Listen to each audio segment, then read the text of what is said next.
Carrefour Laval dans une place, un magasin de disques. Ouais. On Ouais. est live, les boys. All right! Yes, sir. Merci Claudie.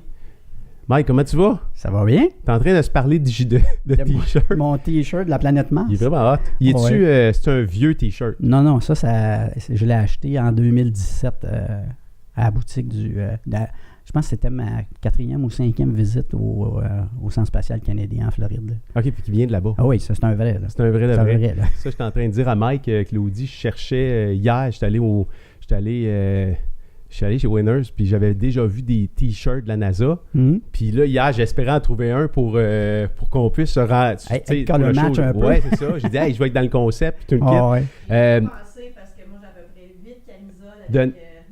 Pour de vrai? Ah ouais. Ah, mais T'arrêtais pas en camisole, ça aurait été cool. Ouais, ça. c'est ça. Mais hey, je suis content de te voir. Nous autres, ça fait pas très longtemps qu'on Non, se ça fait connaît. à peu près un mois qu'on se connaît. Ouais, on a un mois, puis on s'est vu peut-être 2 ou 3. C'est la 3e fois qu'on se rencontre. La première fois qu'on s'est vu, tu croisais ma femme, mais j'étais assis là, moi. Ouais. Fait que- Je checkais ça comme faut. En fait, je l'avais pour moi tout seul. Elle est venue sur le show, ça fait quoi? Mhm. Ça fait 2 semaines, je pense. Ouais. Puis, tu sais, Caro, dans son histoire d'entrepreneuriat, tu sais, elle parle souvent de toi. Il y a tout le temps... Quelque part, il y a comme un conjoint en arrière qui supporte. Puis, Ouais. tu sais, toi, t'es là, puis t'as un emploi, puis, tu sais... Ben, j'ai un bon emploi stable. Mais la petite parenthèse de ça, c'est que le move qu'elle a fait de vivre de sa passion, moi, je l'ai déjà fait quand j'étais plus jeune. Mhm. OK?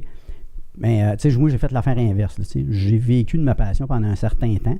Sauf que les conditions dans ces années-là faisaient qu'au niveau financier, c'était peut-être pas viable pour un gars qui approchait à la trentaine ou quelque chose comme ça. Tu sais. À un moment donné, tu te dis c'est bien le fun d'avoir du fun, là. Mais à un moment donné, tu te dis tu vas avoir un plus beau char.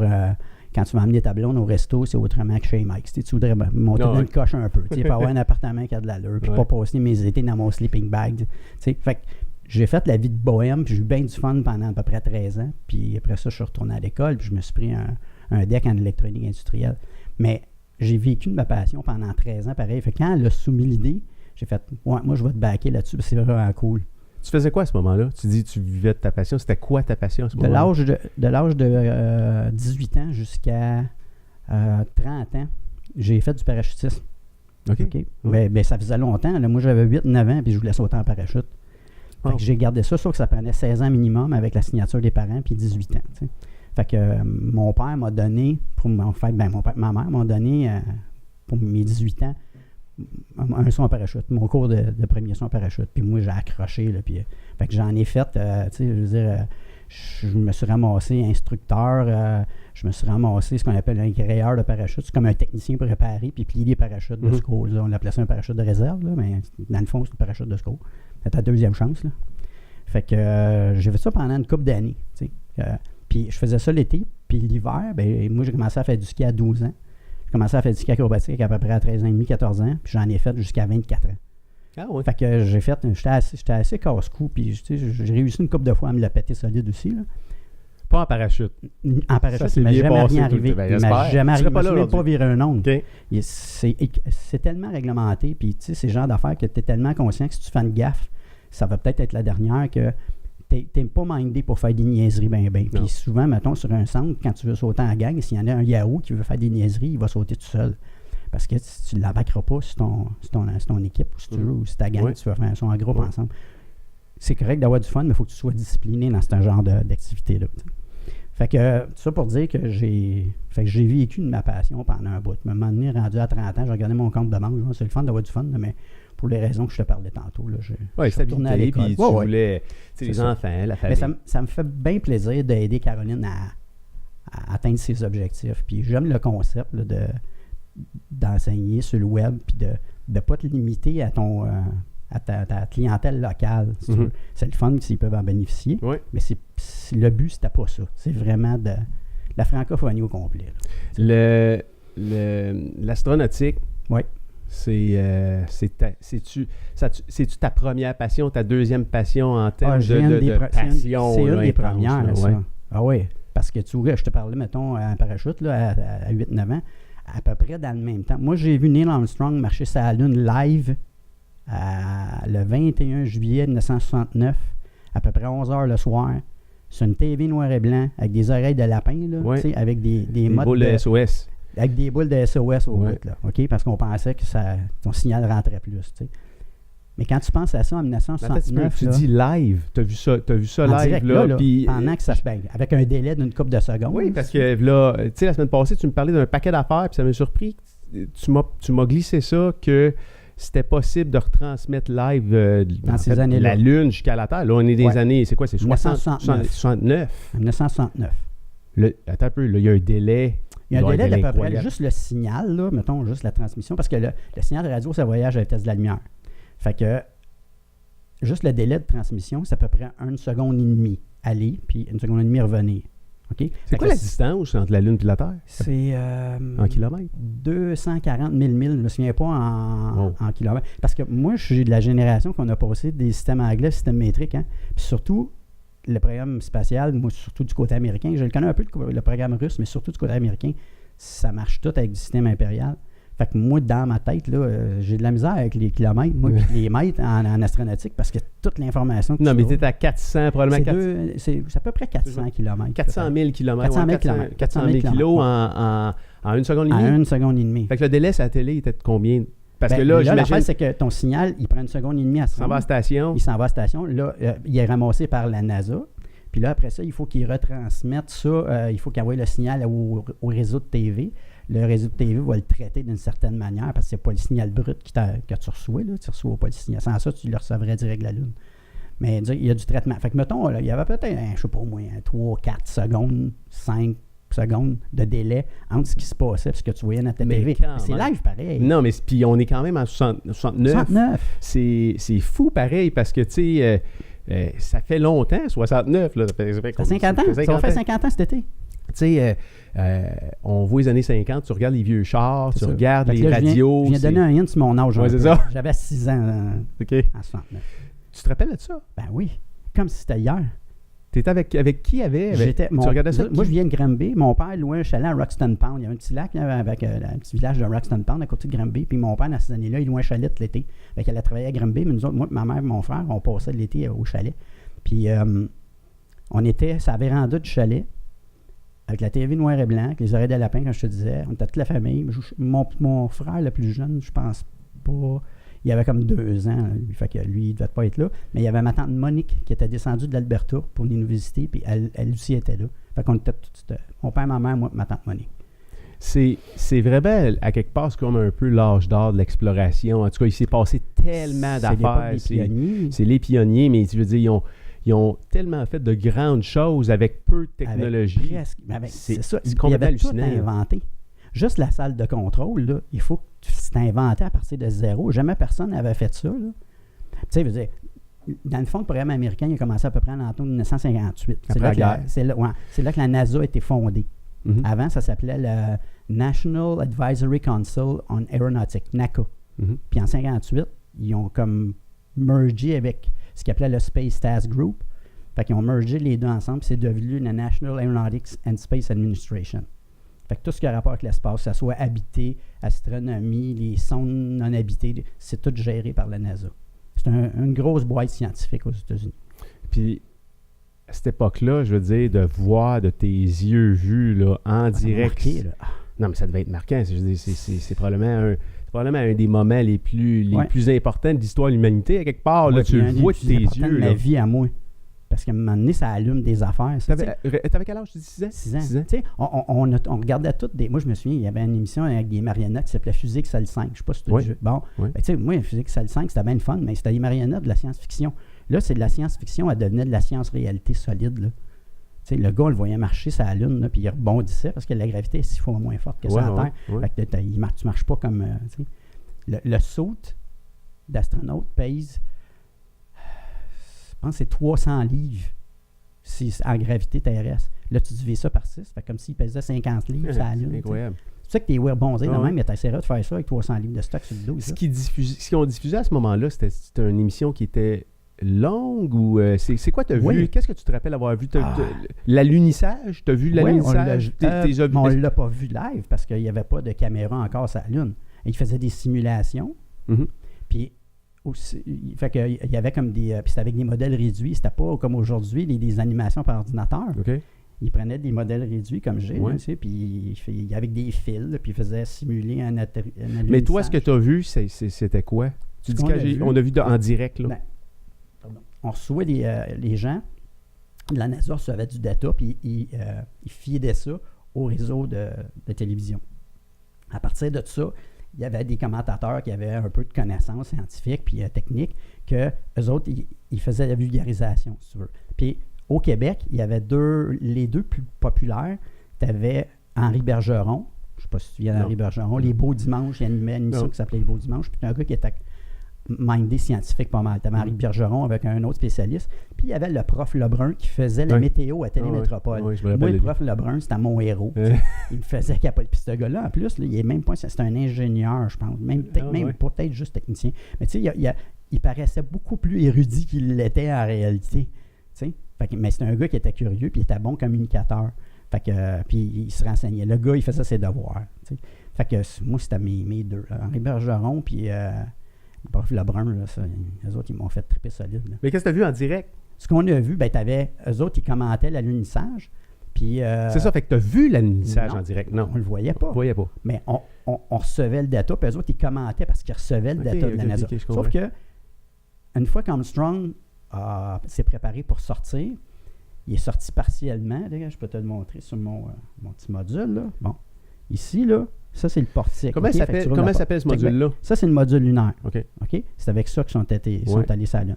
Fait que, il a ouvert la porte, puis là, à côté, ici, il y avait une petite poignée, il a tiré là-dessus. Cette porte-là, c'est ouvert, puis il y avait une caméra qui pointait sur l'échelle. On la voit souvent, cette image. C'est ça. C'était une caméra qui était montée là-dessus, puis qui pointait sur l'échelle. OK. Fait que ça a été les premières images qu'on a reçues.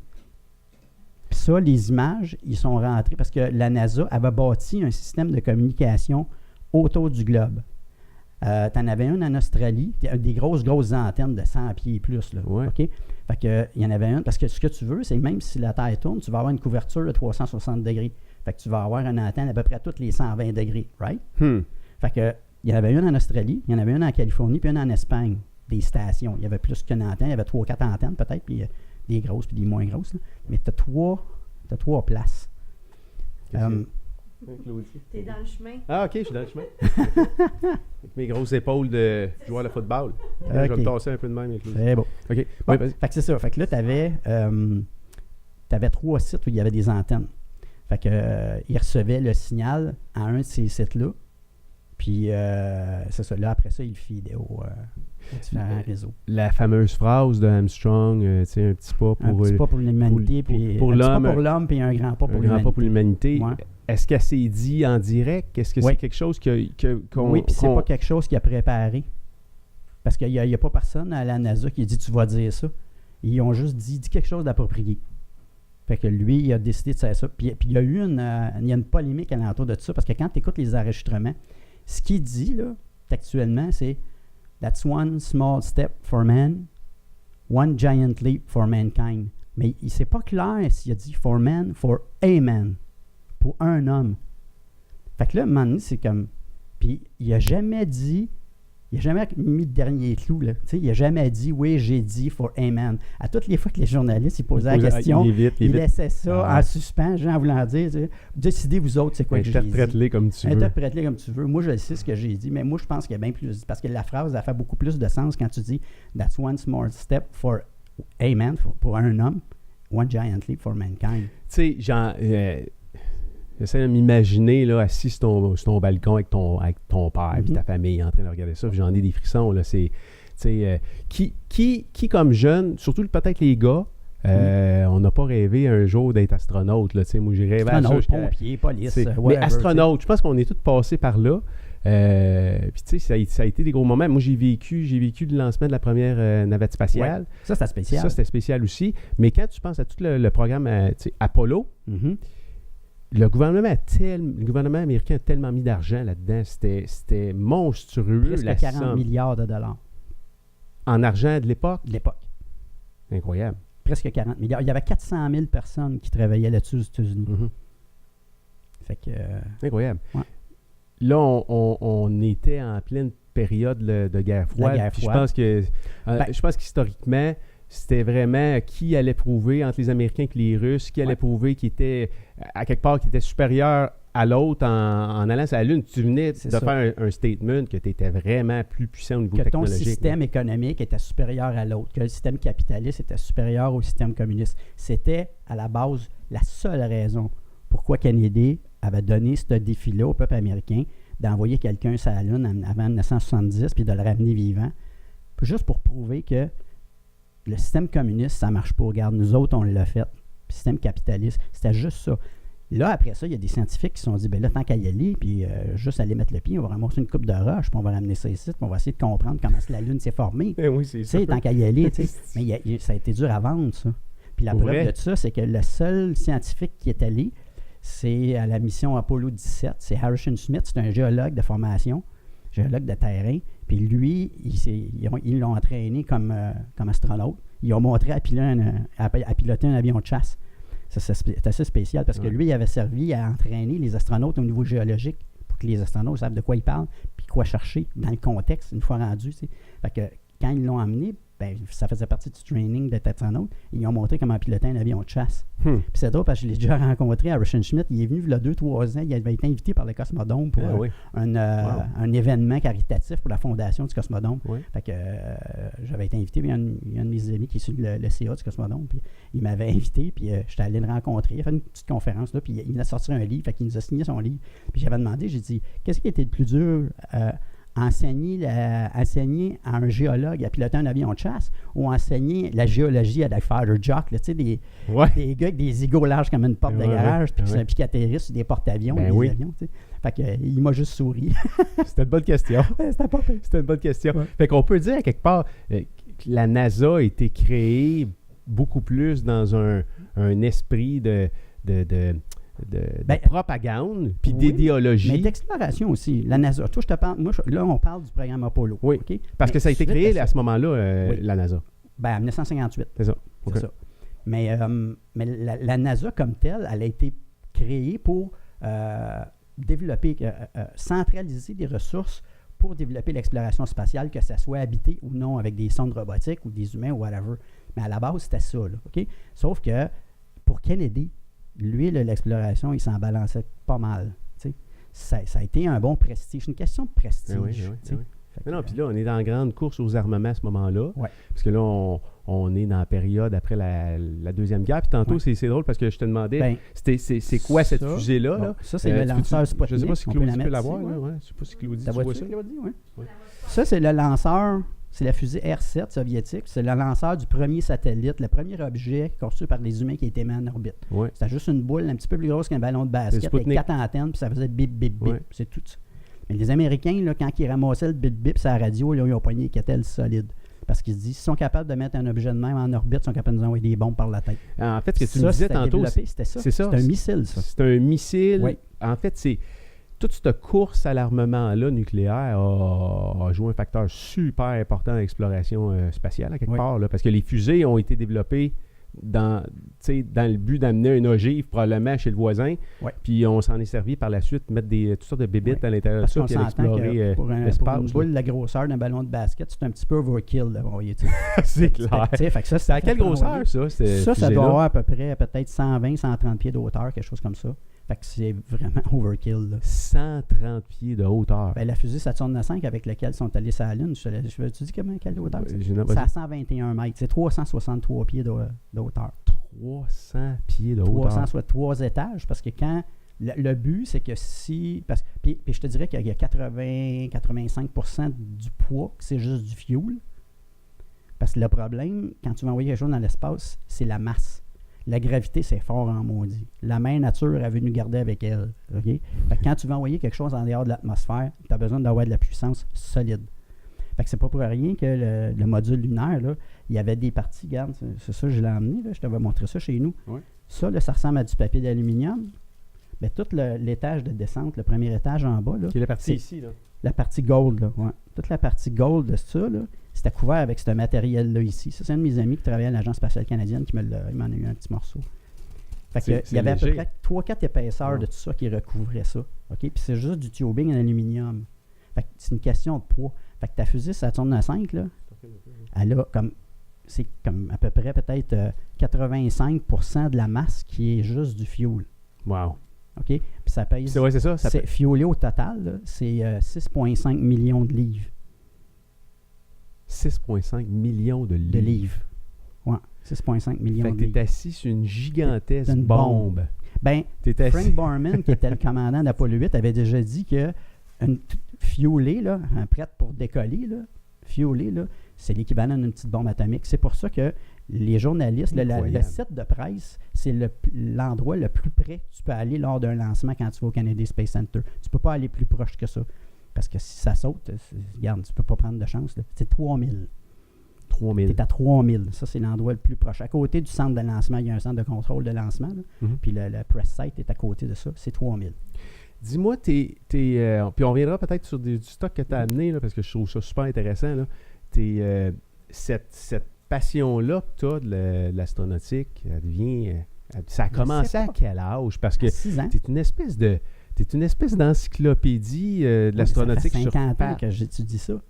Ça fait 50 ans. Mais non, mais tu as une mémoire incroyable, Mike. Je veux dire, tu retiens... Ouais, j'ai une mémoire et les affaires qui servent à rien. Ça, c'est Caroline, c'est ça qu'elle dirait. Okay. Il y a une bonne mémoire, mais des affaires qui servent à rien.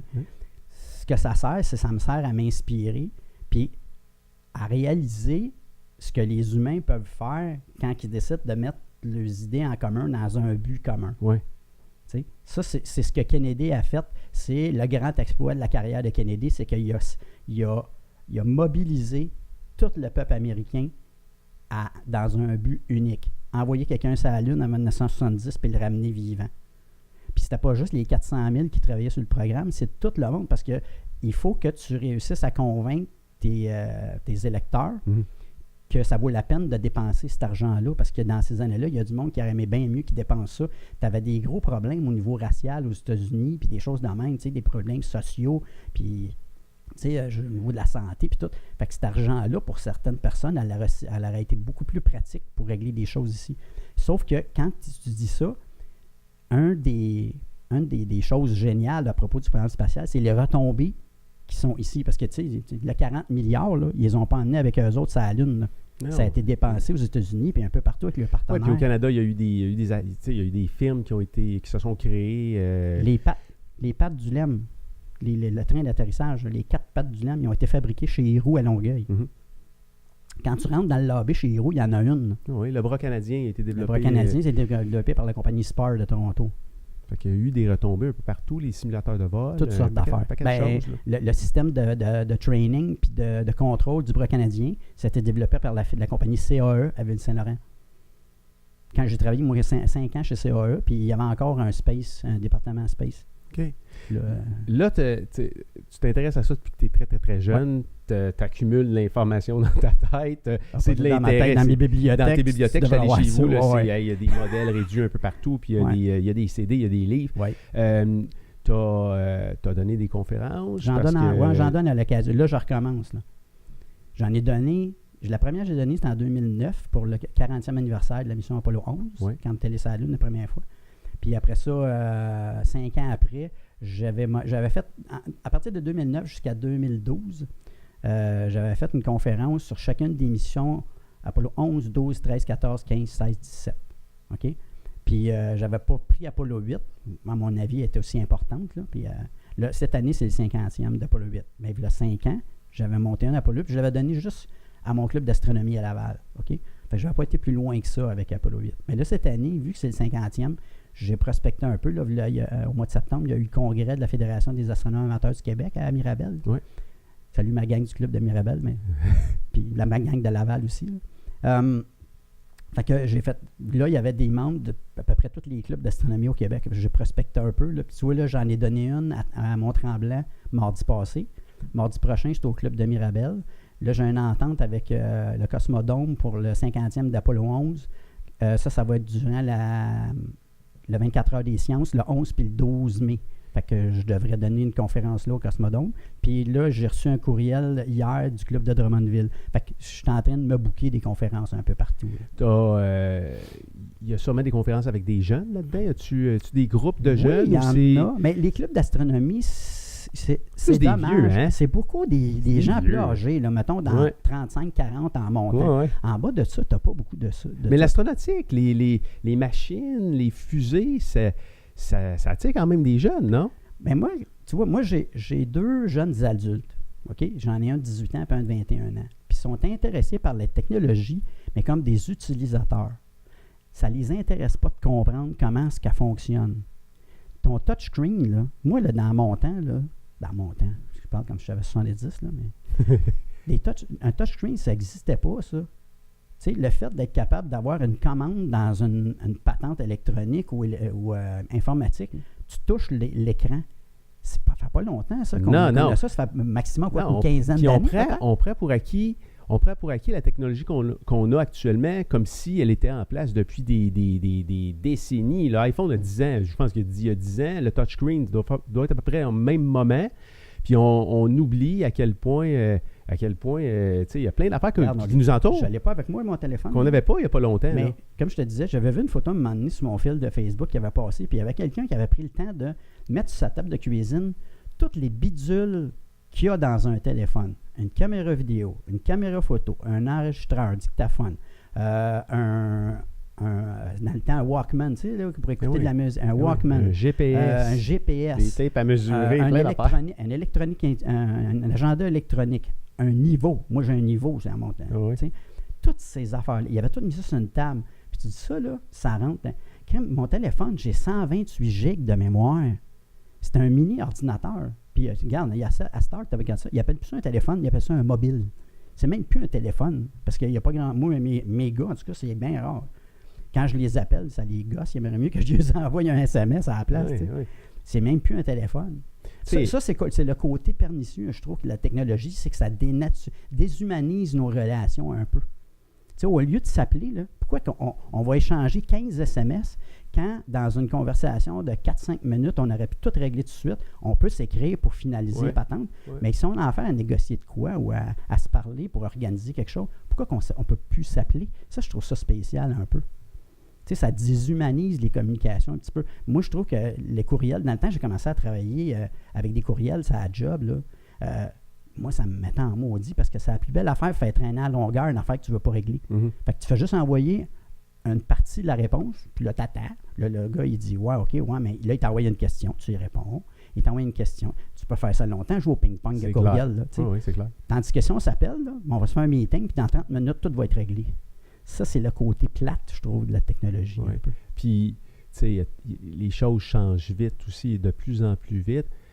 Mais ce que je trouve le fun, c'est de faire réaliser aux kids ou à des ados comment les choses qu'ils ont actuellement n'existaient pas il n'y a pas de ça longtemps. Puis qu'est-ce qu'on devait utiliser pour arriver à peu près aux mêmes fins. Je veux dire, eux autres, ça les impressionne beaucoup, beaucoup. Tu sais, un téléphone à roulette ou une cabine téléphonique un Walkman, une pagette. Une pagette. Ça fait pas si longtemps que ça, une pagette. C'est quoi cette affaire-là? Donne une pagette à un ado ici. Il faut que tu trouves un téléphone. Ben oui, mais gars, j'en ai un téléphone dans ma main, moi.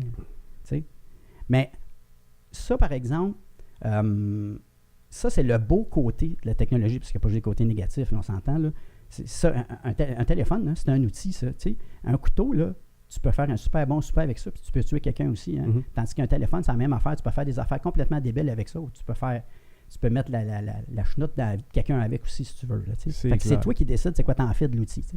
Mais une des beautés, je trouve, d'Internet, parce que moi, tu sais, je n'ai pas 80, mais quand même, tu sais, j'ai quand même au-dessus de 50 ans. Fait que j'en ai plus de fêtes qui me restent d'après moi. Tu sais, fait qu'à un moment donné, tu tombes dans la philosophie un peu, là, tu sais, puis tu commences à regarder en arrière, puis tu dis, tabarnouche, j'ai vu des affaires. Puis je parlais de ça avec quelqu'un l'autre fois, tu sais, je me sens privilégié d'avoir vécu l'époque que j'ai vécue, parce que j'ai vu justement l'avancement de l'exploration spatiale en sciences, en technologie. J'ai vu la naissance d'Internet, moi. En 1980, il n'y en avait pas d'Internet. Moi, j'ai eu mon premier ordinateur rentrant au cégep en 1993. Il m'a coûté 3 000. Il y avait 64 megs. C'était incroyable. Il y avait 64 megs de disque dur puis 32 megs de mémoire. C'est incroyable. Okay? Puis l'année d'après, j'ai eu mon premier modem puis je me suis branché sur Internet. Moi, les premières fois que je suis allé sur Internet, c'était même pas chez nous. Il fallait que j'aille un café Internet à Granby. OK? Ça a duré 6 mois. Après ça, je me suis acheté un modem 56K. Je l'ai configuré parce que j'étudiais en électronique. Là, ça roulait. Là, c'était une bombe là, à ce moment-là. Là, la boule de neige a grossi. Oui. Parce que ça, je te disais que quand j'étais kid puis que je voulais avoir une information sur le programme spatial, j'avais pas bien grands avenues. J'avais la TV avec le prof Lebrun, là, tu sais. J'avais la bibliothèque municipale puis de mon école. tu pouvais écrire à la NASA puis t'envoyer un paquet de stock. Ah oui? Ah oui, même si c'était un petit Canadien, il t'envoyait une enveloppe avec c'était en anglais, par exemple. Des dépliants, puis un paquet de Des dépliants, des photos. T'envoyais un paquet d'affaires. Mais là, à cette heure, là, avec Internet, là, moi, là, tu sais, on parlait des modèles réduits, là.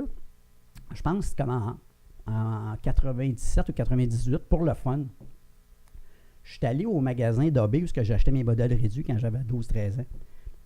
Pardon. À Granby, c'est un petit magasin, c'est le principal de Granby. Fait que juste pour le fun, je passe en avant, on va aller voir. C'était le même propriétaire, il était encore là. Puis là, je jasais avec, puis ça, c'est le vaisseau de commande Apollo, là, cette affaire-là. Ça, c'est à l'échelle 1,72. Mais il y en a un beau, la compagnie Revell américaine, il en fait un à l'échelle 1,32. Il est à peu près long de même. Fait que là, j'ai fait comme... Puis, j'étais au cégep, j'avais pas beaucoup d'argent, j'étais célibataire, j'avais bien du temps. Fait que je dis, on va être donc pour le fun. M'en bâtir un juste pour le kick. Fait que je la jette. Puis là, j'embarque sur Internet, parce que tant qu'à le bâtir, souvent ces affaires-là, si tu suis le plan dans la boîte, il est beau, là, mais il n'est pas pareil comme le vrai. Moi, je voulais en avoir un pareil. Fait que j'embarque sur Internet. Mon homme, la mine d'informations qu'il y avait là-dessus. Puis ça, je pense qu'il faut avoir vécu avant Internet pour se rendre compte de ce qui est de précieux au bout des doigts de ton clavier. C'est incroyable, tu as accès à tout. C'est fou. Tu peux apprendre n'importe quoi. Ça, c'est un des aspects, je pense, que les jeunes prennent pour acquis. Tu as accès à tout. Tu peux suivre des cours sur le web. Tu peux devenir un expert dans quelque chose. Tu peux développer tes passions sur Internet, si tu veux. Puis communiquer avec du monde qui ont les mêmes passions aussi. Peu importe son où dans le monde. Bien, je sais pas, moi, je me donne un exemple. Comme je te parlais l'autre fois, là, à un moment donné, j'avais besoin de faire changer mes pattes de briques sur mon char. Fait que j'aurais pu aller au garage puis payer. Ou ben non, je sais pas, moi, si j'ai un mononcle, quelque chose comme ça, qui vienne m'aider. Mais moi, j'en ai pas de mononcle qui vienne m'aider. Il y a mon beau-père qui m'aide de temps en temps, mais il était peut-être encore en Floride, parce qu'il y a une maison en Floride. Puis, tu sais, j'étais pogné, là. Tu sais, c'était soit que j'aille au garage ou bien je me débrouille. Ben, j'étais allé sur YouTube, puis j'ai trouvé un tutoriel qui expliquait comment démonter le caliper. Tu sais, enlever la roue, je suis capable, mais tu sais, démonter le caliper, enlever les pads, mettre des nouveaux pads, de remonter le caliper, puis prendre mes breaks, puis tu sais, là, faire la job. Fait que là, je me suis installé tranquillement, un beau petit après-midi de printemps, là, puis avec mon laptop à côté de moi, puis là, je faisais pause, puis je faisais telle étape. Puis là, je repartais, je faisais pause. Ben, j'ai démonté mes calipers, j'ai changé mes pattes de briques, je les ai remontées avec YouTube à côté de moi. Oui, c'est sûr. Tu sais, c'est comme, il faut juste être débrouillard un peu. Tu sais, puis être conscient que cherche au moins, essaye, avant de dire je suis pas capable, là, ou ben non, ça ne marchera pas. Non. Cherche un peu. Tu vas être capable de trouver. Puis si ça ne marche pas, mettons, si le tutoriel s'est passé, ben il y a des forums. Puis là, il y a plein, tu sais, les humains en général, moi je pense que les humains en général, on est bons. C'est de la manière qu'on est élevé, des fois qu'on prend des drôles de tournants. Tu sais. Fait que tout le monde veut aider tout le monde. OK? Fait que si tu envoies sur un tutoriel de mécanique, mettons, puis tu dis, ben moi, j'ai un tel sorte d'achat, j'aimerais ça changer mes pattes de briques tout seul. Comment qu'on fait ça? Tu ne créeras pas ça, le nombre de réponses que tu vas avoir. C'est clair. C'est clair. Surtout quand c'est dans tes passions en plus, ben, là, partager de l'information avec tout le monde. Y a-tu des groupes Facebook sur l'astronautique là, québécois? Ça existe-tu? Québécois, je ne sais pas. Je n'ai jamais vraiment cherché. Parce que, tu sais, veux pas, Internet, c'est comme mondial. Hein? Oui. Fait que, on dirait qu'à cause que, puis moi, je suis parfait bilingue. Fait qu'on dirait qu'à cause de ça, j'ai moins tendance à aller chercher en français. Oui. Parce que, puis le programme spatial, même, m'a donné un exemple, le programme de la Station spatiale internationale, là, notre laboratoire qui est en orbite autour de la Terre, là, ça, c'est un programme international. Fait que, veux pas, à un moment donné, même si tu as du monde qui vient du Japon, de l'Agence spatiale canadienne, la langue de travail, c'est l'anglais. Fait que c'est beaucoup plus facile de trouver de l'information en anglais. Si tu cherches, tu vas en trouver un peu en français, mais plus dur à trouver. Mais en termes de communauté, y a-t-il une communauté au Québec qui, des passionnés d'astronautique comme toi? Pas à ma connaissance. J'ai rencontré, il y a une couple de personnes que je connais qui sont des crinqués comme moi, là, puis qu'on est capable de discuter assez en détail au niveau technique. T'sais. Mais je te dirais, là, c'est 2 doigts de la main que je les connais. Là. C'est les 10 doigts de la main, 2 doigts de la main. C'est 10 doigts de la main. Au niveau que moi, je suis filer là-dessus, là, il n'y en a pas beaucoup. Mais aux États-Unis, par exemple, il y a des forums là-dessus. Puis je sais qu'il y a un groupe sur Facebook. Mais c'est drôle parce que j'ai jamais pris le temps de... Moi, je suis un weareux, tu sais, je vais voir des affaires. Tu sais, mais j'ai jamais pris le temps vraiment de feeder ça. Parce qu'on a toutes des oreilles de malades, on a nos familles, nos amis, puis tout. Fait que, tu sais, t'installer sur un clavier puis écrire quelque chose, ça prend du temps quand même. C'est clair. C'est clair. Fait que, mais moi, ma contribution, c'est quand je trouve, mettons, un article intéressant, ou bien que j'ai une conférence qui s'en vient, ou que quelque chose que je pense qu'il vaut à peine d'être partagé, bien, je vais le partager sur ma page Facebook. Là, tu vas, en tout cas, on a commencé à en parler ensemble, là, on va commencer bientôt à avoir des shows, des événements qui vont être organisés avec des jeunes. On est en train de travailler, là, Sébastien est en train de travailler à avoir des gens d'entente avec les maisons des jeunes pour aller donner des formations là, les broadcaster puis tout le kit. Là. Fait que moi, je pense que tu as un sujet, puis tu sais, je t'en ai parlé, là, tu me dis que c'est quelque chose qui serait le fun à faire peut-être ensemble avec les jeunes. Moi, je pense que c'est un sujet, l'astronautique, surtout présenté comme ça, là, voici ce qui se faisait avant, voici ce qui se fait maintenant, que les jeunes réalisent à quel point la technologie, elle a avancé. Je pense que c'est un sujet qui va les intéresser beaucoup. Les retombées du programme aussi, c'était bien intéressant. Les sautes de pompiers, en 1964 ou 65, les Américains ont perdu 3 astronautes d'un incendie d'un pad. La fusée n'a même pas décollé. Là. Ils ont perdu 3 gars. Dans la mission Apollo? Oui, Apollo 1. Le premier test du module de commande en orbite terrestre, là, c'est la première version du module de commande. Ils ont eu des problèmes, puis le feu a pogné dans du filage en dessous des sièges, puis ils ont perdu les 3 astronautes. Okay? Suite à ça, il y a eu une enquête. C'était au décollage? Non. Même pendant un test, 2 semaines à peu près avant la date prévue de décollage. Puis on pourrait en parler en détail, à un moment donné, on n'aura pas le temps là. Mais il y a le problème avec les jobs risqués, c'est que des fois, quand ça va bien, tu tombes complaisant un peu. Tu sais, tu t'assis sur tes lauriers, puis tu regardes, ça va bien notre affaire. T'sais. Mais c'est parce qu'à un moment donné, là. Non, puis tu oublies la notion de danger. Là. La bébite de danger, elle vient te mordre dans le mollet, à un moment donné, pour te rappeler que, regarde, c'est dangereux, qu'est-ce que tu fais. C'est comme le parachute, même affaire. Même affaire. Ah oui. Moi, il y avait quelqu'un qui m'avait déjà dit en parachute, il y a 2 sortes de parachutistes. T'as des parachutistes téméraires, puis des vieux parachutistes. Mais t'as pas de vieux parachutistes téméraires. Puis il y a quelqu'un qui m'avait dit aussi, un autre de mes instructeurs, il m'avait dit, apprends par les erreurs des autres parce que tu ne vivras jamais assez vieux pour toutes les comètes. Wow. Fait que où je m'en allais avec ça? Là? En fait, on parlait puis on parlait, tu étais en train de m'expliquer qu'il y avait eu un feu dans le module de commande. Il y a eu un feu dans le module de commande, puis ils ont tout reconstruit puis là, une des améliorations qu'ils ont faites, c'est qu'ils ont trouvé un tissu fait à base de fibre de verre. C'est comme du fibre de verre tissé. Ça s'appelle du Nomex. Aujourd'hui, les pompiers puis les pilotes de course, ils ont des sautes en Nomex. Les cagoules aussi, je pense. Ça, c'est des retombées directes. La grosseur des appareils. Exemple, une caméra de télévision. Moi, quand j'écoutais le Capitaine Bonhomme, quand j'avais 10 ans, là, de temps en temps, tu spottais une caméra, c'était quasiment gros comme un frigidaire. Pour être capable d'emmener ça dans une cabine d'Apollo, là, les premières caméras VHS qu'on a vues, là, c'était à peu près cette grosseur-là. C'était à peu près la grosseur, mettons, de deux boîtes de souliers, mettons. Fait que tu pognes de quoi qui a de la grosseur d'un frigidaire, quasiment, puis tu rapetisses ça, la grosseur de 2 boîtes de souliers. Un gros toaster, là, à 8 toasts. Exactement. Oui. Fait que c'est à peu près cette grosseur-là. C'est incroyable. Aujourd'hui, ça rentre dans un... Tu sais, je veux dire, je sais pas, il est où mon iPhone, là? Il y en a un là. Mademoiselle? Est-ce que vous pouvez me passer l'iPhone, s'il vous plaît? Merci. Juste me le passer. Juste le passer. Merci. Aujourd'hui, ça rentre là-dedans. Ça rentre là-dedans. Moi, j'en ai un, là, il y a 128 gigs de mémoire. Je pense 2 minutes. Là. Tu me parlais de ça l'autre fois.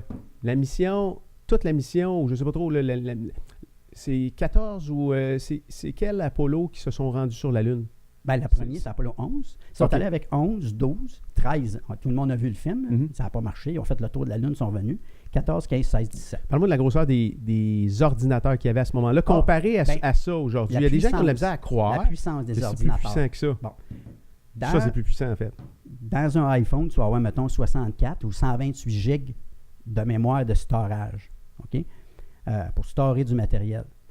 Dans l'ordinateur de bord du vaisseau Apollo, là, que ce soit le module lunaire ou le module de commande, parce que c'était comme en 2 parties. Là, le module de commande restait en orbite autour de la Lune, puis le module lunaire descendait. Alors juste pour ça, c'est ceux le qui ne connaissent rien, là, ou qui ne connaissent pas grand-chose, ça, c'était installé à l'envers dessus? Ça, c'était caché dans le top de la fusée, dans une espèce de garage avec des panneaux là, qui se séparent. Puis ça, c'était par-dessus, au décollage.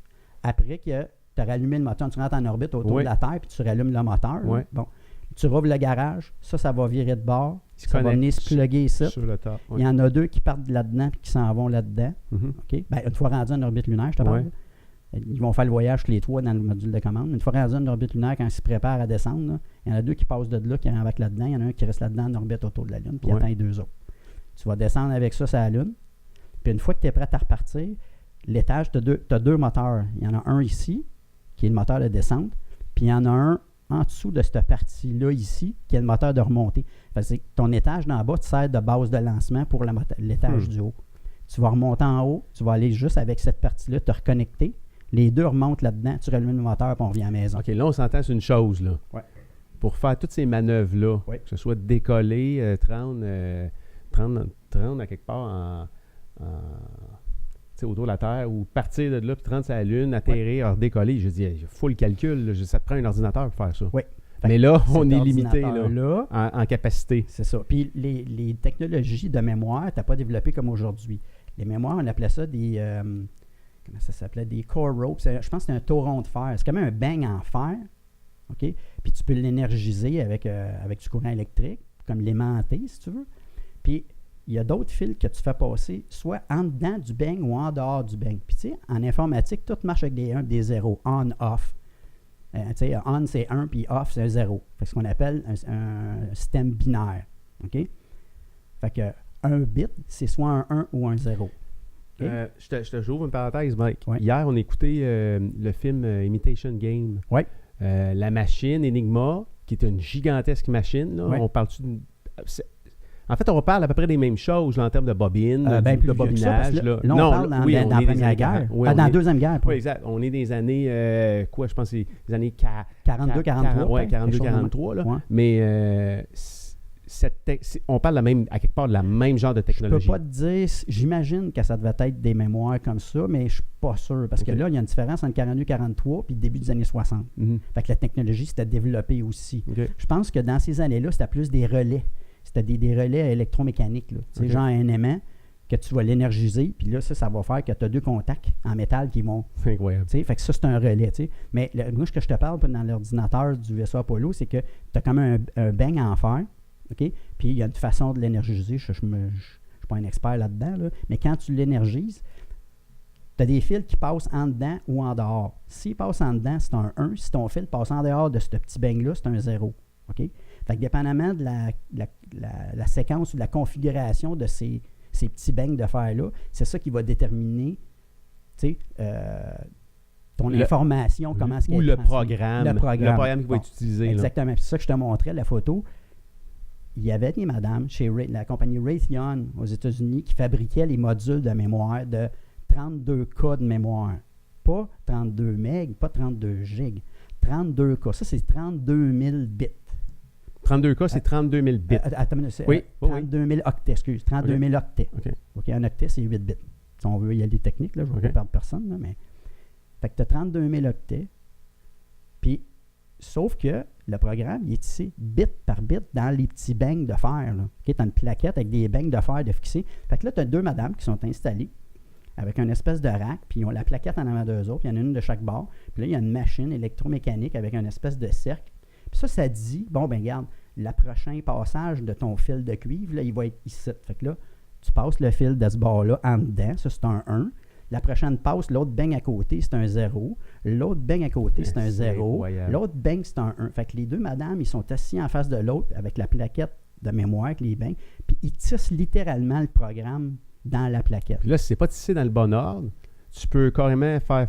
Tu essaieras de trouver le fil que tu t'es trompé. Le programme, il marche pas ou il marche tout croche. Tu la plaquette. D'après moi, là, j'en connais beaucoup, mais j'ai jamais travaillé pour Raytheon. Mais d'après moi, la plaquette, tu n'as pas foutre à la poubelle puis tu recommences parce que ça essaiera de retrouver, toi, le fil de ce que tu t'es planté. C'est peut-être faisable, mais moi, je me demande bien comment est-ce qu'ils pouvaient faire ça.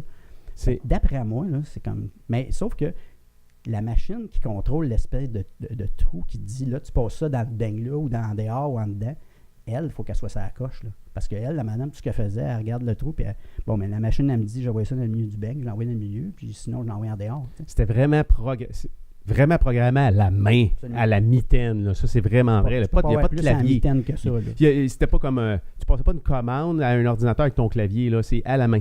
Non, complètement à la main. OK. Ça veut dire que... Ça, je te passe en 1963-62 dans ce bout-là. OK. Fait que là, tu me parles de 32 K. 32 K de mémoire. De mémoire. Oui. C'était la mémoire de l'ordinateur de bord de... Ça, c'était la mémoire. Ça, c'est le programme, ce qu'on appelle... Aujourd'hui, on appellerait ça comme le firmware, si tu veux. Quand tu vois ton OS, là, l'équivalent de l'OS, tu vois. Ouais. Puis il y avait 64 cas de mémoire. Ça, c'est la mémoire effaçable. Là. Ce que tu vas enregistrer, mettons, ta musique, tes affaires comme ça, c'est de la mémoire que tu peux écrire, puis lire, puis écrire dessus. Ouais. On appelle ça de la RAM, c'est Random Access Memory, là, de la RAM. Puis l'autre, le firmware, si tu veux, c'est un peu comme la ROM, c'est de la Read-Only Memory. Fait que tu peux juste lire. Ça, c'est comme le programme qui sert d'interface entre le matériel puis toi, là. Okay. C'est ça qui dit, bon, mais le matériel, quand telle commande passe, il faut que ça fasse le hardware, il faut qu'il fasse ça. Puis à 64K, ça représente quelle grosseur d'équipement à ce moment-là?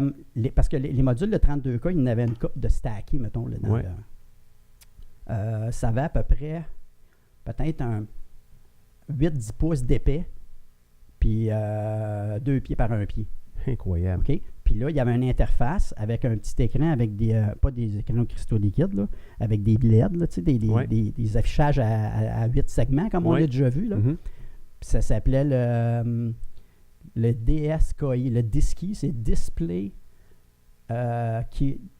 Keyboard. Display, en tout cas, c'est un autre, moi je me souviens, puis je l'avais pris en note, mais il appelait ça le DSKI, c'est DSKY. C'est comme l'interface de programmation. Parce que le programme, étant donné qu'il n'y a pas beaucoup de mémoire, ce qu'il faisait, c'est qu'il programmait, mettons, le programme de check-up avant de décoller.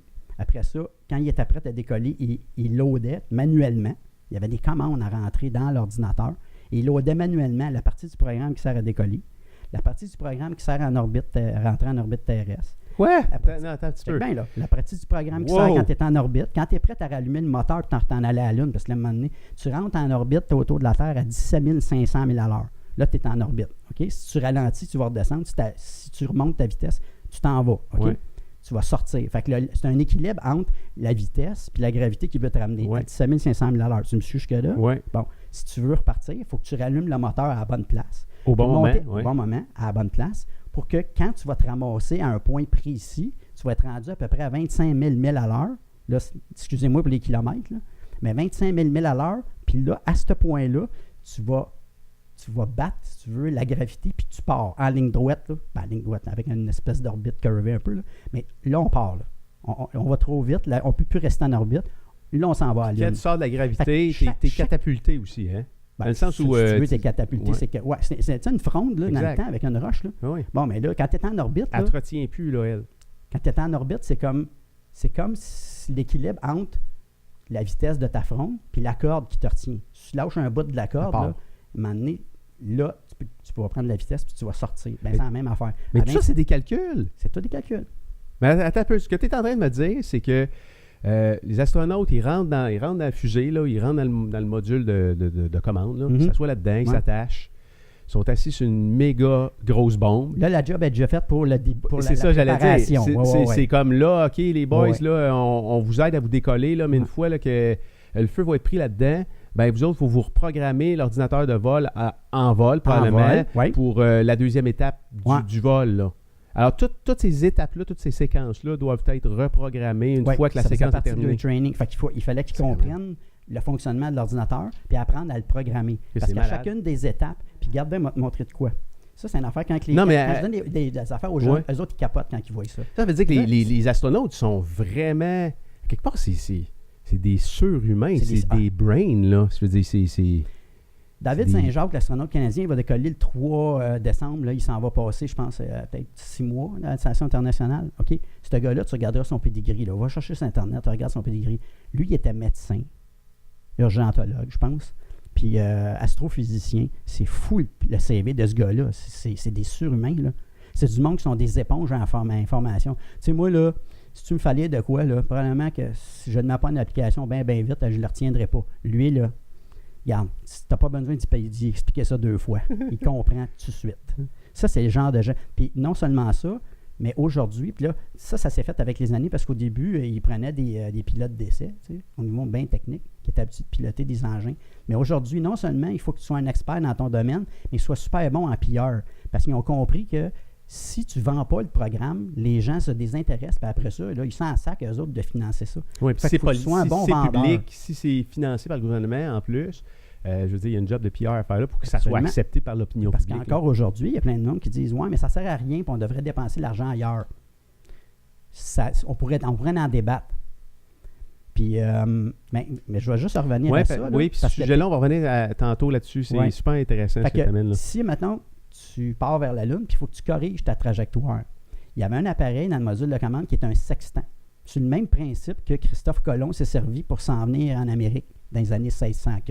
OK? Bien là, à un moment donné, tu as des calculs à faire. Puis en 1969, calculatrice, là, à grosseur qu'on a, là, il n'y en avait pas bien, je pense, là, où ça commençait peut-être. Là, en tout cas, à ma connaissance, il n'y avait pas ça dans le... Le sextant, c'est-tu l'appareil... Un sextant, c'est comme une lunette là, pour avec les étoiles. Alors, dans Apollo 14... Le film, c'est Apollo 14? Apollo 13. Le film Apollo 13. Quand il regarde dans une lentille pour voir s'il est aligné de la bonne façon... En dessous du tableau de contrôle du module de commande, il y avait un espace, puis tu pouvais... Ce qu'on appelle faire un fixe, là, c'est que tu peux déterminer à partir... Il faut que tu connaisses tes constellations, puis à partir de certaines étoiles, mettons la constellation d'Orion, whatever, Rigel, fait que tu vas mettre ton sextant là-dessus, puis en enregistrant l'ordinateur, la position de certaines étoiles, ton ordinateur va savoir où tu es en 3 dimensions dans l'espace. Puis à partir de là, tu peux refaire tes calculs. Là, tu sais où ce que tu es. À ce moment-là, c'était possible de... Oui. Ça se faisait comme ça? Oui. Bien, Christophe Colomb faisait ça sans mer. Eux autres, ils faisaient juste lui, c'était en 2 dimensions. Fait que là, tu rajoutes en 3 dimensions dans l'espace. OK? Puis là, après ça se peut que tu sois obligé de te servir d'une chose comme ça. Ça s'appelle une règle à calculer. Fait que tu as 2... Demande-moi pas comment ça fonctionne. Je ne le sais pas. OK? Mais en slidant cette partie-là, puis ça ici, tu peux faire des calculs, des additions, des divisions, des choses comme ça. Fait que tu regardes des vidéos, là, des fois, tu as vu flottant dans la main des astronautes dans la cabine, ils se servaient de ça pour faire du calcul. Voyons donc. C'est débile mental, là. Tu sais, il faut être fort en calcul, en maudit, là. Puis là, moi, ce qui me fait fasciner, c'est que les gars, ils se servaient de ça pour s'en aller sur la Lune. Puis des fois, là, je vais aller, mettons, à l'épicerie, puis là, je vais acheter quelque chose, puis je donne, mettons, 25 cents de plus que qu'est-ce que je serais supposé. Mettons, au lieu de donner un 20$ pour payer, je donne 20-25$ pour que la personne me redonne un montant... un chiffron, là, tu sais. Puis là, je regarde les yeux du petit caissier de 16 ans qui est en avant de moi, puis il ne comprend pas pourquoi je donne 25 cents de plus, tu sais. C'est comme ça. Puis moi, je suis un des premiers, moi, qui a appris à calculer avec des calculatrices. Oui. Fait que ça, c'est le côté pernicieux. Oui. C'est que si la machine, elle travaille pour toi, ton cerveau devient paresseux. Oui, puis tu n'oses pas le pratiquer. Le cerveau, c'est comme un muscle. Il faut que tu s'en pratiques pour le garder en forme, tu sais. C'est clair. Fait que si tu es rendu, que tu ne comprends pas comment ça se fait que je te donne un 25 cents de plus pour être capable d'avoir 13$ au lieu de 12,75$, là, bien là, on utilise peut-être notre cerveau à d'autres choses. C'est ça. C'est sûr. C'est mais ça. On parlait de 32K tantôt ou 64K. Juste pour revenir là-dessus, là, si tu compares ça à un 64 gigs aujourd'hui, ton cell est combien de fois plus puissant que la mémoire qu'il y avait dans un ordinateur de bord de mission Apollo, mettons? C'est quoi? C'est 10 000 fois plus, peut-être? 10 000 fois plus? Parce que, tiens, 64 000 par rapport à 64 milliards. Ouais. Je suis vite de même. Là, je suis le premier à te dire que vite comme ça, je ne suis pas capable de te calculer vite de même. Je sais bien que c'est des zéros. Mais mettons que c'est juste 1000 fois. Ouais. Admettons. C'est quand même hallucinant de penser que... En 50 ans, là. On a avec nous, sur nous autres, chaque être humain actuellement transporte à quelque part avec lui, sur lui, dans sa main, plus de puissance que... tu pouvais en avoir dans une mission Apollo il y a de ça 50 ans. On parle pas de 2000 ans, on parle pas de l'âge de pierre. Là. Pas besoin d'un sel, juste quand tu sais, moi je me souviens, à un moment donné, il y a des montres digitales qui ont sorti avec un petit clavier pour faire des calculs. Il y avait comme 10 fois plus de capacité de calcul là-dedans qu'il n'avait dans l'ordinateur. Incroyable. Puis c'était pas longtemps après, je me rappelle avoir une montre comme ça, moi, c'est des années, mettons, 80. Ça prenait des yeux de renard pour être capable de voir ça. Là, c'est incroyable. Comment tu... tu as amené quelque chose d'autre, j'aimerais. Si tu peux le sortir, là, c'était. Ça? Oui, parce que tu me l'as montré chez vous l'autre fois, puis j'ai été super impressionné. Bien, ça en est un autre exemple des trouvailles puis de l'inventivité des gens. Parce qu'il y a un lien entre ces deux objets-là. Entre ces deux-là, c'est ça. Fait qu'à l'entour de 1975, 74, 75, à peu près, ils ont commencé à penser, bon, bien, une fois qu'Apollo va être fini, comment on va faire pour aller dans l'espace? Puis, il y a un ingénieur qui s'appelle Maxime Faget, lui a pensé, ce serait peut-être une bonne idée, au lieu d'atterrir le vaisseau avec des parachutes dans l'océan Pacifique, puis après ça, tu prends ton vaisseau, tu le mènes à un musée, puis tu en reconstruis un autre. Mm-hmm. Ils voulaient réutiliser. Fait qu'ils ont bâti la navette spatiale. À partir de... Il y avait un petit avion à Balsa, puis il a fait une démonstration à sa gang d'ingénieurs, puis il dit là, À partir d'aujourd'hui, on va penser comme ça. On fait planer le retour. Il l'a pitché en bas d'une passerelle dans un entrepôt pour faire son point, puis il dit, garde, c'est comme ça qu'elle va revenir. T'sais. Fait qu'il a bâti ça. Le problème, c'est que quand tu rentres dans l'atmosphère, tu génères beaucoup, beaucoup de chaleur à cause de la friction. T'sais, tu t'en viens, toi, à 17 500 000 à l'heure, puis là, il faut que tu t'en ailles atterrir. Fait que les molécules d'air qui vont frapper ton véhicule, ça va générer de la chaleur. Puis si tu veux un exemple de ça, pointe tes deux mains, frotte l'ensemble pendant un bout, tu vois que ça vient chaud. Bien là, tes molécules d'air, ils frottent ta surface à 17 500 000 à l'heure. Fait que tu veux protéger ton monde qui sont dans la cabine, là, OK? Puis tous tes systèmes. Ouais. Fait que là, il y avait des systèmes avec des tuiles qui semblaient à ça. Ceux-là sont blanches parce qu'il y a un coating blanc dessus. Mais en dessous, c'est le même matériau. C'est des matériaux comme ça. C'est comme des... ça ressemble à du styrofoam, mais c'est comme des fibres de céramique compressées. Fait que regarde, tu vois, ça pèse rien. Oui, c'est super léger. C'est super léger. Bien, c'est ça. C'est ça que je te disais. Pour être capable de sortir ça, ça prend de quoi de léger. Puis hyper résistant. Puis ça, je l'avais acheté dans une de mes visites au Centre spatial Kennedy, puis je l'ai essayé à un moment donné. Tu penses que ça, là? Oui, l'effaceur magique. Hein? Tu sais, les effaceurs magiques, les petites brosses, effaceurs magiques, c'est ouais, la même affaire. C'est la même affaire. Non, c'est pas la même affaire. Non, c'est ça, exactement. Pas la même affaire. Mais moi, je l'ai fait à un moment donné, puis j'avais vu ça à un moment donné sur YouTube, quelque chose comme ça, puis je vais trouver bien l'essayer. Je suis sorti à la torche à acétylène chez nous, là, puis je l'ai chauffé dans le milieu ici, là, puis c'est venu rouge comme le rond de poêle chez nous. Écoute, on l'essaye-tu avec ça? Ah, ouais, c'est pas une torche à acétylène? Non, ça ne viendra pas aussi chaud, mais regarde, moi, je vais la tenir dans mes mains. Essaye de pas me toucher à mes doigts. Là. Okay. Regarde, on peut y aller comme ça. Là. Puis moi, je vais la tenir là, par les coins. Il faut que tu la tiennes par les coins parce qu'il y a une question de bien surface. loin, hein? Je suis en train de t'assaler. C'est correct, ça, c'est pas grave. Là. Mais tu vois, là, regarde. Fait que j'étais correct, là. Tu sais, ça... De toute façon, on est loin des degrés de l'entrée dans l'atmosphère. Fait que ça, c'est fait pour protéger ce véhicule. C'est pour ça que la navette, après une mission, était parquée, était tout brûlé de même. Là, elle était maganée. Elle était maganée un peu. Oui. Quand elle est neuve, c'est blanc-blanc. Mais si jamais vous avez la chance d'aller au Centre spatial Kennedy... Oh, je vais nettoyer. Oui. Si jamais vous avez la chance d'aller visiter le Centre spatial Kennedy, la navette Atlantis, une des 3 navettes qui est restée après la fin du programme, là, il y en a un dans un hangar. Puis tu peux la voir, là, c'est là. C'est impressionnant. C'est de la grosseur à peu près d'un Boeing 737. C'est gros, là. Très gros. Parce que la soute, là, tu mets des gros satellites là-dedans. Puis tu le vois, là, comment c'est magané en dessous. Tu vois toutes les tuiles en dessous. On a perdu... Il y avait 5 navettes. Ils en ont perdu 2. Challenger puis Columbia. La première, c'est... Il y a eu une explosion du réservoir d'oxygène puis d'hydrogène liquide, l'espèce de gros réservoir orange qui amène. Je me rappelle, j'avais vu ça. 73 secondes après le décollage, ça allait exploser. Puis après ça, je me souviens pas en quelle année. En tout cas, ils ont perdu Columbia. Elle a brûlé en rentrant dans l'atmosphère. En fait, il n'y avait pas perdu des plaques comme ça. C'est une des thèses qui avait perdu. La navette a perdu des plaques parce que à l'entrée. Sur le véhicule comme tel, il y a différents systèmes de protection thermique. OK? Tu as les tuiles comme ça, mais où est-ce que la plus grosse chaleur, là, c'est le nez en avant, est-ce que c'est gris, là? Tu as le nez en avant, la barre d'attaque des ailes, puis en avant ici. Parce que tu n'as pas beaucoup de surface. Tu sais, si c'est comme ça, là, la chaleur est répartie sur une plus grande surface.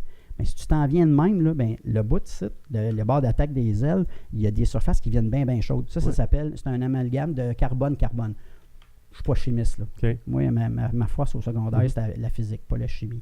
Mais en étudiant en astronomie, j'ai comme, par la bande, il a fallu que je m'intéresse à ça. On pourrait en reparler aussi à un moment donné, là. Fait que, ce qui est arrivé, c'est qu'au décollage, tu sais, sur la tank, il était sprayé avec du foam, un peu comme on prend pour isoler nos maisons. Là. Ça ressemble à ça. Fait qu'il y avait une épaisseur de foam. Puis le foam, quand il est exposé à l'oxygène, il devenait orange rouille. Okay? À la base, c'est comme jaune, le fond. Mais il oxyde avec le temps, puis il devient comme orange rouge. C'est pour ça qu'il est à cette couleur-là. Puis au décollage, à cause de la vibration puis des forces aérodynamiques, il y a une partie à peu près de la grosseur d'une valise. Il y a un bloc de foam. C'est décroché. Puis ça a frappé le bord d'attaque, je me souviens bien, je pense que c'est gauche. D'un aile. De l'aile, ça a fait un trou. Okay? Puis là, il était près de la protégé. grosseur d'une valise. Quand ils sont rentrés dans l'atmosphère, les gaz hyper chauds, ionisés là, par la rentrée, sont rentrés là-dedans, puis ils ont fait fondre la structure de l'aile, puis ils ont perdu 7 astronautes comme ça. Okay? Mais dans les deux cas, ce qui est le plus dommage, c'est quand je te disais, des fois, quand on opère dans un business ou dans un loisir, quelque chose, avec des risques, il faut toujours rester un petit peu check-in, puis pas devenir complaisant. Dans ces deux, et puis même, je pourrais dire, même avec l'accident d'Apollo 1, les 3 astronautes qu'on a perdus. Là. Dans chacun de ces cas-là, il y a du monde qui ont voulu lever le flag puis dire « Hey, c'est pas safe qu'est-ce qu'on est en train de faire, là. OK? Puis les hauts management, eux autres, ils ont des pressions politiques, ils ont des échéanciers, des choses comme ça. Puis à un moment donné, ils prennent des risques.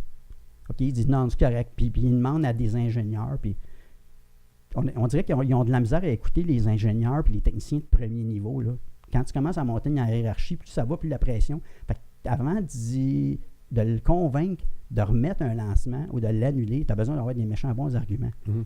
Puis dans tous ces 3 cas-là, quand tu étudies un peu les causes qui ont mené à ces accidents-là, tu te ramasses avec des causes comme ça. Fait que c'est des affaires qu'il aurait pu prévenir s'il avait écouté. Tu sais, le Challenger, là, la tank a explosé, bien, 2-3 jours avant, il y avait du monde chez le fabricant dans l'Utah qui ont essayé de rejoindre des gens haut placés à NASA, puis ils ont dit, nous autres, là, les températures que vous voulez lancer ça, on n'a jamais testé les 2 boosters chaque part à ces températures-là. On ne peut pas vous garantir que ça va marcher.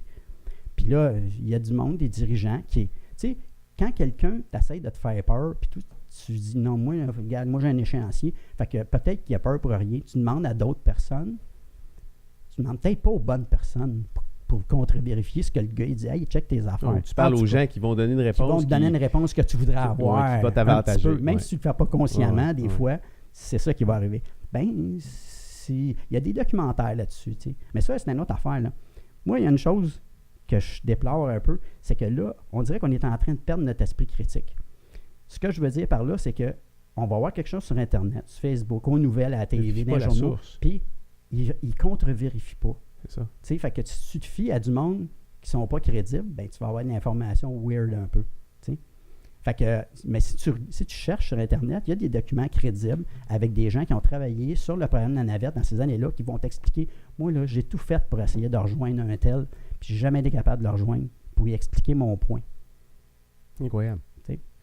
Mais il faut apprendre de ces erreurs-là, par exemple. Tout à fait. Mais quand tu regardes l'ensemble des missions d'exploration spatiale depuis, mettons que tu additionnes ensemble toutes les missions russes, les missions américaines, les missions japonaises, la station internationale, il n'y a quand même pas eu beaucoup de pertes d'astronautes. Là, c'est comme l'aviation. Mm-hmm. Tu sais, on voit tout le temps, mettons, quand on voit un crash, on dit « Ah, ils ont perdu 150 personnes d'un coup. » Oui, mais cette journée-là, là, il a volé combien de milliers, de centaines de milliers de personnes dans les autres vols qui ont tout bien été. Tu sais, les humains, à un moment donné, on n'est pas parfait. Puis, à un moment donné, il y a des vérifications que tu as beau essayer de suivre les procédures, puis ta cédule de maintenance. On n'est pas parfait, mais on est tellement ingénieux, on est tellement créatif. Quand tu dis que c'est lancé dans l'espace dans des conditions où que la physique est complètement différente de ce qui se passe sur la Terre. Je veux dire, tu me parlais de... Température. Oui, l'échange calorifique, on dit ça, entre ce qui est à l'ombre et ce qui est au soleil. Les différences calorifiques, si tu veux, les différences de température. Oui, parce qu'il n'y a pas d'échange. Il n'y a pas d'échange calorifique dans l'espace d'un matériau. Si tu as un satellite qui est exposé au soleil, de ce côté-là, il va chauffer en joie le vert. OK, parle-moi du... C'est parce que tu m'as parlé de ça l'autre fois, puis ça m'a tellement impressionné. Le saut d'un astronaute qui c'est comme lui, là, il sort dans l'espace. C'est là. ça. Bon, mais lui, il a une partie à l'ombre, là. La partie qui est au soleil est à plus 235 degrés Celsius. OK? Puis la partie qui est à l'ombre est à moins 235 degrés Celsius. Ça, dans ce saut-là, il y a à peu près 21 couches, si je me souviens bien. Il y a 21 couches. Puis une des couches, c'est une espèce de, tu sais, les combinaisons là, qu'on va en ski, là, les long john, là, tu sais. Une combinaison full body avec des petits tuyaux, OK, qui sont cousus là-dessus. Puis dans son backpack, il y a une pompe qui va faire circuler du glycol pour faire un échange de température, OK, pour réguler la température dans le soute. Parce qu'il n'y en a pas à l'extérieur. Non. Nous autres, là, ce qui fait qu'on est capable de, mettons, même quand il fait plus 35 là, l'été, là, OK? Je ne sais pas si tu as déjà été à une place à plus 35, 7, plus 35 dans le désert, là. Dans le désert, là, il fait chaud en joie le vert. C'est pas humide, mais il fait chaud en joie le vert. Parce qu'il n'y a pas toute la couche d'air humide qui va comme répartir, régulariser un peu, puis égaliser. Il y a un échange de chaleur puis de fret, là, un peu. Là, okay. Tandis que là-dedans, il n'y a pas d'air, là. Fait que ce que tu reçois en lumière puis en chaleur, c'est direct. Puis ce que tu reçois, eux autres, là, quand ils passent de la journée au soleil, à la nuit, là, c'est de même. Tu sais, quand tu arrives dans l'ombre de la Terre, quand tu passes du côté là, où il fait nuit, tu arrives dans l'ombre de la Terre, c'est de même. Mais ça veut dire que sur le même tissu ou sur la même pièce d'équipement, à partir du moment où il y a un ombre, tu tombes à moins 235. C'est ça. Fait que les matériaux, entre guillemets, les aciers... Faut que tu tiennes compte de ça quand tu fais ta conception. Malin. Parce que le métal va contracter au froid puis il va prendre l'expansion à la chaleur. OK? Fait que tes plaquettes électroniques que tu mènes dans ton avionique, des choses comme ça, quand tu vas concevoir ton hardware, il faut que tu tiennes compte de l'expansion et de la contraction. C'est un des phénomènes qu'il faut que tu tiennes compte. C'est clair. Toutes ces choses-là n'existent pas sur la Terre. Ça veut dire qu'il y a beaucoup d'équipements, beaucoup de matériaux qui ont été développés suite à ça. Suite aux explorations spatiales. Les retombées directes. Donne-moi donc une coupe. Tu dois en connaître des affaires qu'on sert aujourd'hui dans tous les jours. Une perceuse à batterie. Quand ils ont commencé à faire des réparations là, dans l'espace, à la station, sur Hubble, là, quand ils ont voulu réparer Hubble les premières fois, là, tu peux pas t'amènes pas ton extension branchée dans la navette. Là. Ça te prend des outils qui sont développés et qui sont alimentés par des batteries. Batteries solaires. Il y a des panneaux solaires. Des panneaux solaires, oui, de transformer la lumière en électricité par des ça fait longtemps qu'ils font ça. Mais je te parle. Mais une drill, la drill à batterie, c'est une retombée directe du programme spatial. Mais là, c'est sûr que les compagnies, avec le temps, ils prennent ça et ils continuent de l'améliorer pour des applications au sol. Velcro? Le Velcro n'a pas été développé pour le programme spatial, mais il a été beaucoup utilisé. Parce que, vu que tout flotte dans la cabine, à un moment donné, c'est un stylo, là, tu ne vas pas courir après. Parce que ça, dans la station internationale, là, c'est un méchant problème, ça. Ils perdent du stock, là. C'est tellement cramé de toutes sortes de sacs, puis de contenants, puis il peut y avoir des déchets. Il y a toutes sortes d'affaires. Je ne sais pas si vous avez déjà vu des photos de l'intérieur de la station, mais il y a des parties là, que c'est comme... Fait que c'est facile de perdre quelque chose dans la station. Fait que là, tu veux au moins que ton laptop, si tu t'en sers pas, là, tu vas le plugger avec du velcro sur le mur, sur le plafond, parce que là, tu es en 3D, fait qu'il n'y a plus de mur, il n'y a plus de plafond. Mais ça n'a pas été développé pour ça. Pas pour ça, mais ils s'en sont servis beaucoup. Velcro, des tie wraps? Je sais pas. C'est pas? Probablement, du duct tape. Du duct tape, j'allais mentionner ça, du duct tape. Apollo 13. Je cherchais quelque chose. Apollo 13. Okay. Tu sais, à un moment donné, quand tu respires, on génère du CO2, OK? Du dioxyde de carbone. Oui. C'est ça, hein? Du dioxyde de carbone, CO2. Quand tu...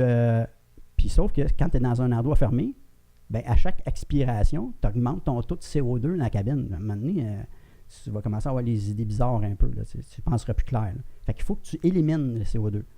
Puis quand ils ont développé le module de commande, puis le module lunaire, il y avait ce qu'on appelle des scrubbers, des espèces de filtres pour enlever le CO2 dans l'air. OK? Il y avait du charbon là-dedans. Mais ils n'ont jamais pensé que ça serait le fun d'avoir le même type de filtre là-dedans puis là-dedans. Fait que, à un moment donné, quand ils ont eu l'accident d'Apollo 13 là-dedans... Oui, parce que dans le film, on voit, ils rassemblent les ingénieurs puis ils disent, bon, on a ça comme équipement, trouver des solutions. Parce que là, à un moment donné, ils ont tout épuisé leur réserve de scrubbers pour le module de commande. Là, il restait juste des scrubbers carrés qui fitaient. Les scrubbers étaient ronds dans le module de commande. Les scrubbers qu'il y avait dans le module lunaire, ils étaient carrés. Là, tu essaierais de fitter de quoi de carré dans un trou rond, là. Mais c'est ça qu'ils ont fait. Fait que ce qu'ils ont fait, c'est qu'ils ont ramassé des ingénieurs, des astronautes qui connaissaient très bien les deux systèmes et tout. Puis là, il y était une équipe de je ne sais pas combien, là, ils ont travaillé pendant 2 jours pour voir comment on va faire pour prendre un fil carré et le fitter dans un trou rond. Fait qu'ils ont pris des bouts de tuyaux de combinaison spatiale, un vieux bas, des couverts de manuels de vol, juste des composantes qu'il y avait dans le module de commande ou dans le module lunaire. Puis, ils ont bâti une espèce de boîte carrée avec un tuyau qu'ils ont pu ramancher après le système de ventilation, là, le système de traitement d'environnement du module de commande. Puis, ils ont pu se servir des scrubbers du module lunaire dans le module de commande. Mais ça en est un bel exemple de quand tu soumets un problème qui va surtout mettre la vie en danger de 3 personnes là-dedans, quand tu mets des idées en commun, tu peux arriver à n'importe quoi. Le duct tape, il ne vient pas de l'Apollo 13, là. Non, ça n'a pas été inventé pour ça. Okay. Mais il y en avait dedans, puis ils s'en ont servi. Quand tu regardes des photos de ce boîte-là, elle est comme tapée sur une mur du module de commande. Puis il y a des bouts de duct tape. Là. Ils se sont servis du duct tape pour tenir ça ensemble. Fait qu'ils ont bâti l'affaire. Ils ont soumis ça au contrôleur de vol, pour au manager. Les gars ont dit « Ouais, c'est OK, on va faire ça. » Fait que là, manuellement, ils ont retransmis au module de commande le pas à pas, comment faire pour le bâtir puis le plugger. Fait que les gars, eux autres, ils prennent ça en on est tellement ingénieux, moi ça me fascine. Tu rassembles là, une couple de brains ensemble, tu leur donnes un objectif, là, puis tu mets un peu de pression. Question de vie ou de mort, là, c'est incroyable les idées qui vont sortir de là. Les humains, on est weird un peu, hein, parce qu'on est capable de faire des affaires extraordinaires comme les affaires les plus démoniaques. Comme tuer 6 millions de Juifs, par exemple. Je ne vais pas ramener ça, mais si on veut aller dans les extrêmes, on est capable de faire les deux. Mais c'est nous autres qui décident. C'est comme une création incroyable. Quand tu as un outil, c'est toi qui décides ce que tu fais avec. Oui. Comment tu vois ce qui se passe actuellement au niveau privé? Parce que là, tu as Virgin Galactic, tu as SpaceX. Puis là, tu sais, l'année passée, on a vu des choses incroyables, des fusées qui vont revenir, qu'on va réutiliser, qui atterrissent tout seuls. Ils l'ont fait, là. Non, ça, je te dis, on a vu ça l'année passée. Là. Puis Pognac est revenu, ils reviennent en même temps. Ils reviennent en même temps. Un à côté de l'autre en même temps. C'est incroyable. Moi, je capotais. As-tu vu quand ça s'est passé? Oui, je l'ai vu live. Oui, moi, je voulais voir ça. Là.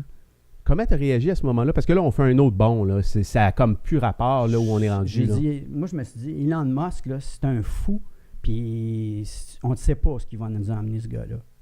Lui, il a l'air à savoir ce qui s'en va. Il va se rendre sur Mars. J'aimerais ça. Mais moi, ça fait 50 ans que je suis. Oui. Mais moi, je te dis que techniquement, il y a des choses qu'il faut développer avant d'aller sur la planète Mars. Parce que moi, je pense que, ça, c'est ma façon, on pourrait en débattre, là, mais moi, je pense qu'on devrait retourner sur la Lune pendant une couple d'années pour développer des technologies et des façons de faire qui vont nous permettre d'aller sur la planète Mars en réduisant le risque. Je vais donner un exemple. Quand tu es dans l'espace, nous autres, sur la Terre, on est protégé des rayons cosmiques par le champ magnétique de la Terre. C'est ça qui fait les aurores boréales. Okay? On a tout entendu parler un peu comment ça marche, là. Bon, tu sais, fait que les particules cosmiques, ils sont polarisés par le pôle nord et le pôle sud, puis ils se ramassent dans les deux pôles. Quand tu es dans l'espace, tu n'as pas ce système de protection-là. Fait qu'il faut que tu te protèges contre les rayons cosmiques, parce que ça vient affecter ton ADN, là, ça va passer à travers ton corps, puis ça va défaire des molécules, puis c'est pas une bonne idée. Il faut que tu te protèges d'une certaine manière. Fait qu'il y a différentes façons de se protéger de ça, avec des blindages ou une couche d'eau. L'eau, ça va bloquer une bonne partie de ces particules-là. Mais ça, c'est pesant. Là. Du plomb et de l'eau, là, c'est pesant. Non, puis tout ce qui est pesant, ça vient à quelque part nuire à une mission spatiale. Avant d'aller sur la planète Mars, moi, je considère qu'il faut faire des tests, puis il faut développer des méthodes pour se protéger contre ça. Ça, juste au niveau psychologique. Quand tu es sur la Lune, puis que tu regardes la Terre à l'autre bout, là, à 240 000 milles, ça a l'air de la Terre encore pareil, tu sais. Puis jamais tu veux triper, si tu veux savoir un peu comment se sentaient les astronautes sur la Lune, le prochain coup que tu vois la Lune, sors dehors, puis tu es capable de la cacher en arrière de ton pouce. Bien là, imagine-toi que tu es debout sur la Lune, puis ta planète, là, tu peux la cacher en arrière de ton pouce. Wow. Tu te sens loin de chez vous, pas à peu près. Ouais. Là, quand tu es sur la planète Mars, ça fait, mettons, 4 mois. Tu la vois plus. Tu vois juste un petit point lumineux bleu. Carl Sagan, le grand scientifique des années 70, le grand vulgarisateur américain, il avait déjà parlé de la Terre comme « a pale blue dot ». C'est un petit point bleu pâle perdu, là. OK? Fait que, juste au point de vue psychologique, là, puis là, si tu es avec, mettons, 5 autres personnes, il faut que tu t'entendes avec ces 5 personnes-là. Puis là, à un moment donné, si la pression monte, là, on a tous vécu, à un moment donné, je ne sais pas, on s'en va en camping pendant 3 semaines. Après une semaine, il y a du monde qui commence à tomber ses nerfs un peu. Je suis chez vous pour savoir qui fait la vaisselle. T'imagines-tu quand tu es à l'autre bout du Mars? Ça en est une chose qu'il faut checker. Il faut que tu choisisses les bonnes personnes. Ouais. C'est plein de détails comme ça. On est capable de le faire. Actuellement, technologiquement, on est capable de le faire. Ce qui empêche peut-être encore ça, c'est les coûts. Mais quand tu regardes ce que Musk a fait dans le cours des dernières années, lui, il a réduit, il a rendu à quelque part le voyage, là, le transport, mettons, de l'équipement spatial. C'est pas routinier, mais quasiment, là. Mais il l'a rendu profitable. Oui, il l'a rendu profitable. Ce que je veux dire, c'est que le gouvernement, quelque part, là, il est déclassé actuellement. Tous les gouvernements, parce que... Il y a eu tellement de succès que là, sa confiance dans son système commence à augmenter tranquillement, parce que là, moi, aux dernières nouvelles, il faudrait que je valide ça, là, mais sous toute réserve, là, la US Air Force a soit des ententes ou sont sur le point de signer des ententes avec SpaceX pour envoyer 2 satellites. Oui. Pour qu'eux autres, ils mettent un satellite de la US Air Force sur le top d'une fusée SpaceX, il faut qu'elle ait fait ses preuves. En fait, je pense que ces 3 premières fusées qu'il a lancées ont explosé. La quatrième, il n'y avait plus d'argent, je pense, pour son programme. Puis, je connais pas toutes les histoires. Il s'agissait juste qu'il en réussisse une. Puis quand il a réussi avec sa quatrième, il a décroché des contrats. Il commence à avoir des contrats. Oui, exactement.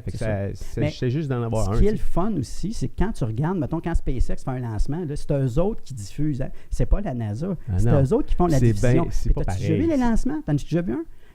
à l'usine à Hawthorne, en Californie, ce qui bâtissent les fusées, tout le monde arrête de travailler. Ils se ramassent tous à la même place, puis ils regardent ça. Il y a une salle de contrôle avec une baie vitrée. Là. Ils sont tous en avant de la baie vitrée. Puis ça crée comme une game de football. Là. Puis tu regarderas l'âge du monde qui travaille là. C'est pas du monde de 50 ans. Non. C'est tout du monde entre 25 et 40 ans, mettons. Il y en a. Ça travaille en jeans là-dedans, puis ils ont du fun, puis tout le kit. Ils ont comme la mentalité Google un peu, là, dans l'espace de travail, le fun, pas juste travailler. Puis ils s'approprient le projet. Je pense que c'est peut-être une façon que moi, ce que j'ai trouvé, que son staff s'approprie les projets, puis les gens sont engagés quand ils sentent qu'ils sont utiles à quelque chose, puis qu'ils sont valorisés dans leur job. Quand il a ramené, quand ces fusées ont atterri pour la première fois à Musk, là, il filmait les équipes au sol, là. C'était incroyable de voir la réaction de tout le monde. C'était fou. Puis là, ils sont rendus qu'ils atterrissent leurs fusées sur des barges en plein milieu de l'océan. C'est mon gars, là. Ça n'a pas de bon sens. Juste tenir la barge à la bonne place. C'est sans nécessairement juste de tenir la barge sur un spot précis pour ta fusée. Pense 2 minutes. Là. Puis elle s'atterrit direct dans le milieu. Là. Ça prend un système de contrôle pour la maintenir en place, ta barge. Il ne faut pas qu'il y ait des trop grosses vagues, on s'entend. Là. Mais c'est juste ça. Là. C'est déjà un exploit en soi. De garder cette barge-là à la bonne place en attendant que la fusée. Puis là, la fusée, ça la met, elle se pose dessus, tu pognes, tu vas cleaner un peu, tu remplaces une coupe d'affaires, puis on repart. Il faut le faire, là. On t'appelle, puis on te dit, hey, on t'a choisi, c'est toi qui pars pour Mars, mettons, là. Là, moi, je ne vais pas. Tu y vas pas? Non, mais, pas encore. Mais mets-toi dans la peau du gars qui est sur un projet. Le kid de 13 ans qui est au secondaire. Ouais, non, mais tu sais, lui qui veut aller dans l'espace, qui a rêvé à ça depuis qu'il est kid, il est rendu à 30 ans, il a tout fait ses cours, il travaille pour la NASA, whatever. Tu sais, il se fait appeler. Ouais. Ces gars-là, ils sautent sur l'occasion. On passe à l'histoire. Ils ont rêvé à ça toute leur vie. Mais pour répondre malgré à ta question, le danger, ils vont... Je n'irai pas sur la planète Mars. Mais tu sais, M. Guy Laliberté, le trip qui s'est payé une semaine dans la station, là, moi, je suis le premier en ligne. Ça, c'est officiel. Moi, ça, j'y irais. Ça, oui. Mais, puis, une coche de plus que ça, aller sur la Lune, on l'a déjà fait. C'est pas trop loin. Si tu as un problème, tu peux revenir quand même assez facilement. Là, Apollo 13, ils l'ont démontré que même si tu te trouves en problème, tu peux revenir. Ça ne prend pas 6 mois à revenir. Ça prend 3 ou 4 jours. T'sais. J'y irais. Ça, oui. En orbite terrestre, à la Lune. Mais à la planète Mars, là, moi, je pense qu'on n'est pas prêt encore. Mais sauf que c'est important qu'on continue à développer des choses parce qu'un jour, on va être capable. Mais moi, je pense que les petits-enfants de mes enfants ne verront pas ça. Je dois être pessimiste, peut-être. Verront pas là. quoi? Le premier humain mettre le pied sur la planète Mars. Les petits-enfants de mes enfants ne verront pas ça. Tu penses que c'est si loin que ça? Oui. Moi, je pense. Pourquoi? Parce que l'affaire aussi, c'est que ça prend un commitment du gouvernement puis au niveau du financement. Puis là, le problème, c'est comme souvent, ceux qui sont les deux là-dedans, c'est soit les Russes ou les Américains. Puis les Américains, là, une fois que ton président il a fait 2 termes, là, c'est out. Fait que tu as comme 8 ans pour implanter de quoi de bien, bien solide pour que si le prochain il embarque, là, il ne pourra pas le canceller. Si loin que ça. Si loin que ça. Oh, oui. Parce que si regarde, mettons, ce que Musk est en train de faire, là, il n'est pas en train de construire sa BFR, sa Big Fucking Rocket. Big Fucking Rocket, là. Qui est gigantesque. Quand tu le regardes, eux autres, ils disent pas la fucking, c'est un autre mot, la Big Freaking Rocket, qu'ils vont dire. Mais, non, mais gigantesque. Oui, mais elle n'est pas en train de la construire. Ce que tu vois Ils ne sont pas dans les designs actuellement. Ou... OK, ouais. Ce que tu vois, c'est des dessins ou des animations par ordinateur. Y a-tu un morceau de hardware, là, de métal de pilier ou un onde moulé ou un circuit imprimé qui a été commencé à être fabriqué pour le BFR présentement? Pas à ma connaissance. Il n'y a aucun test qui a été fait sur du hardware. Puis toi, tu vas me faire croire que dans 10 ans, tu vas t'en aller sur la planète Mars? Pas sûr, moi. T'as reculé... Ça, c'est mon opinion. Non, c'est correct. Puis j'aime ça que tu me la donnes. Tu as probablement une vue plus claire que moi, je peux en avoir sur ce qui se passe en haut. Puis qu'est-ce que ça l'implique, là. Mais tu sais, tu retournes, il y a ça 10 ans en arrière, là, je t'aurais dit, bientôt, il va y avoir des autos qui vont se conduire tout seuls. Ça aurait été dur à croire, il y a ça 10 ans, non? Il y a une différence entre mettre des sensors sur un char pour pas qu'il rentre dans le derrière d'un truck en avant, puis t'en aller sur la planète Mars, puis être capable de générer ton fuel une fois que tu es arrivé, parce que c'est trop pesant, tu peux pas emmener le fuel, puis l'aller, puis le retour. Il faut que tu génères ton fuel une fois rendu. Ta bouffe, c'est la même affaire, c'est trop pesant. Tu peux pas t'emmener ta bouffe pour 6 mois de voyage, 1 an et demi sur Mars, puis un autre 6 mois pour revenir, emmène toute ta bouffe, c'est impossible. Il faut que tu sois capable de générer ta bouffe là-bas. OK? Te protéger contre les radiations. tous ces détails-là, là, ça fait que moi, je pense que les enfants, les petits-enfants de mes enfants ne verront pas ça. J'ai de la misère à m'imaginer. J'ai de la misère à m'imaginer Musk. On veut être optimiste, on veut que ça marche. Oui. Mais à un moment donné, il faut que tu arrêtes de rêver un peu, puis que tu regardes les chiffres. Oui. Tu sais? Mais te dire juste, il y a un des problèmes pour aller sur la planète Mars, c'est le délai pour se rendre. C'est 6 mois avec les technologies de moteur là, chimiques qu'on a. Là, fait que tu remplis ça de fuel, tu allumes la mèche. Oui. Quand tu n'as plus de fuel, la vitesse que tu vas avoir pour te rendre, c'est ça. Là, c'est Newton qui rend de la game, tu sais. L'inertie. Tu lui donnes une poussée. Quand tu n'as plus de gaz, là, la vitesse que tu vas avoir pris quand tu vas épuiser tes réserves de carburant, c'est sa vitesse que tu vas avoir pour te rendre. Il faut que tu te ralentisses, c'est rendu là-bas, non? Oui, mais avec une technologie comme ça, ça prend 6 mois pour aller. Il y a un astronaute qui est un ancien du programme de la navette qui s'appelle Franklin Chang Diaz. Lui, il a fait 5 vols de navette. C'est un gars qui vient du Costa Rica. OK? Un méchant brain. Le gars, c'est un physicien nucléaire. OK? Lui, il est en train de développer un moteur qui s'appelle un moteur à plasma. Oui. Puis là, il y a des ententes pour les tester un modèle plus réduit sur la station internationale. La compagnie s'appelle Ad Astra Rocket. Tu peux trouver ça là, sur Google, Ad Astra Rocket. Lui, avec ce moteur-là, si tu le grossis à l'échelle où ce qu'il pense que ça serait pratique pour aller, le voyage, au lieu de prendre 6 mois, prendrait 39 jours. Là, on commence à parler. Parce que là, ça veut dire que tu es exposé aux rayons cosmiques juste 39 jours au lieu de 6 mois. 2 fois 39 jours. Considérant que tu es capable de te protéger des rayons cosmiques une fois rendu sur la planète Mars. Puis le carburant? Le carburant, c'est un gaz. Okay? Mais tu sais, vite, là, quand on apprenait les états de la matière en physique au secondaire, tu as solide, liquide, gazeux. Là, tu chauffes. Rendu gazeux, si tu continues de chauffer, tu te ramasses avec ce qu'on appelle un plasma. Là, les petits électrons, les protons, là, ça vient fou. Là, puis, les électrons, ils lâchent leurs orbites. Puis là, ça devient de quoi? Extrêmement énergique. Ça n'a pas une grosse poussée bien fort. Puis la NASA a déjà fait des sondes non habitées propulsées par des moteurs comme ça. Ah oui? Des moteurs ioniques. OK? Puis là, l'affaire, c'est que une fois que tu as épuisé ton carburant, tu n'as plus de poussée. C'est à la vitesse que toi, tu l'as. Mais là, c'est tellement efficace comme fuel que tu pourrais avoir de la poussée jusqu'à la planète Mars. Mais là, tu vas pas en accélération tout le temps, tout le temps. Sauf que, une fois arrivé, là, tu ne veux pas passer de rette. Là. Mais là, faut que tu fais la moitié du voyage en poussant par là. Là, tu reviens d'abord. Tu reviens d'abord, puis là, ta poussée, elle te break, dans le fond. Tu t'en vas par là, mais ta poussée est par là aussi. Fait que tu te breaks. Wow. Fait que 39 jours. Ça, c'est prometteur pour réduire la durée. OK? Puis aussi, pour psychologiquement, durant le voyage, si tu sais que ça va te prendre juste 39 jours, bien, une fois que tu es arrivé là-bas, si tu es bien préparé, tu sais qu'on va travailler en équipe, on va générer du fuel, de la bouffe, on va se faire des habitats pour se protéger des radiations, tout. Psychologiquement, c'est bien mieux. À moins que tu acceptes comme astronaute ou martien, je ne sais pas trop quoi. Ou cosmonaute, ou whatever. Cosmonaute, à moins que tu acceptes comme cosmonaute de ne pas revenir. Oui. Ah, ça change la game. Mais t'avais-tu vu, il y a une gang de Hollandais qui voulait faire un reality show avec ça? Mars One. Oui. Ils ont voulu recruter du monde puis les envoyer one way.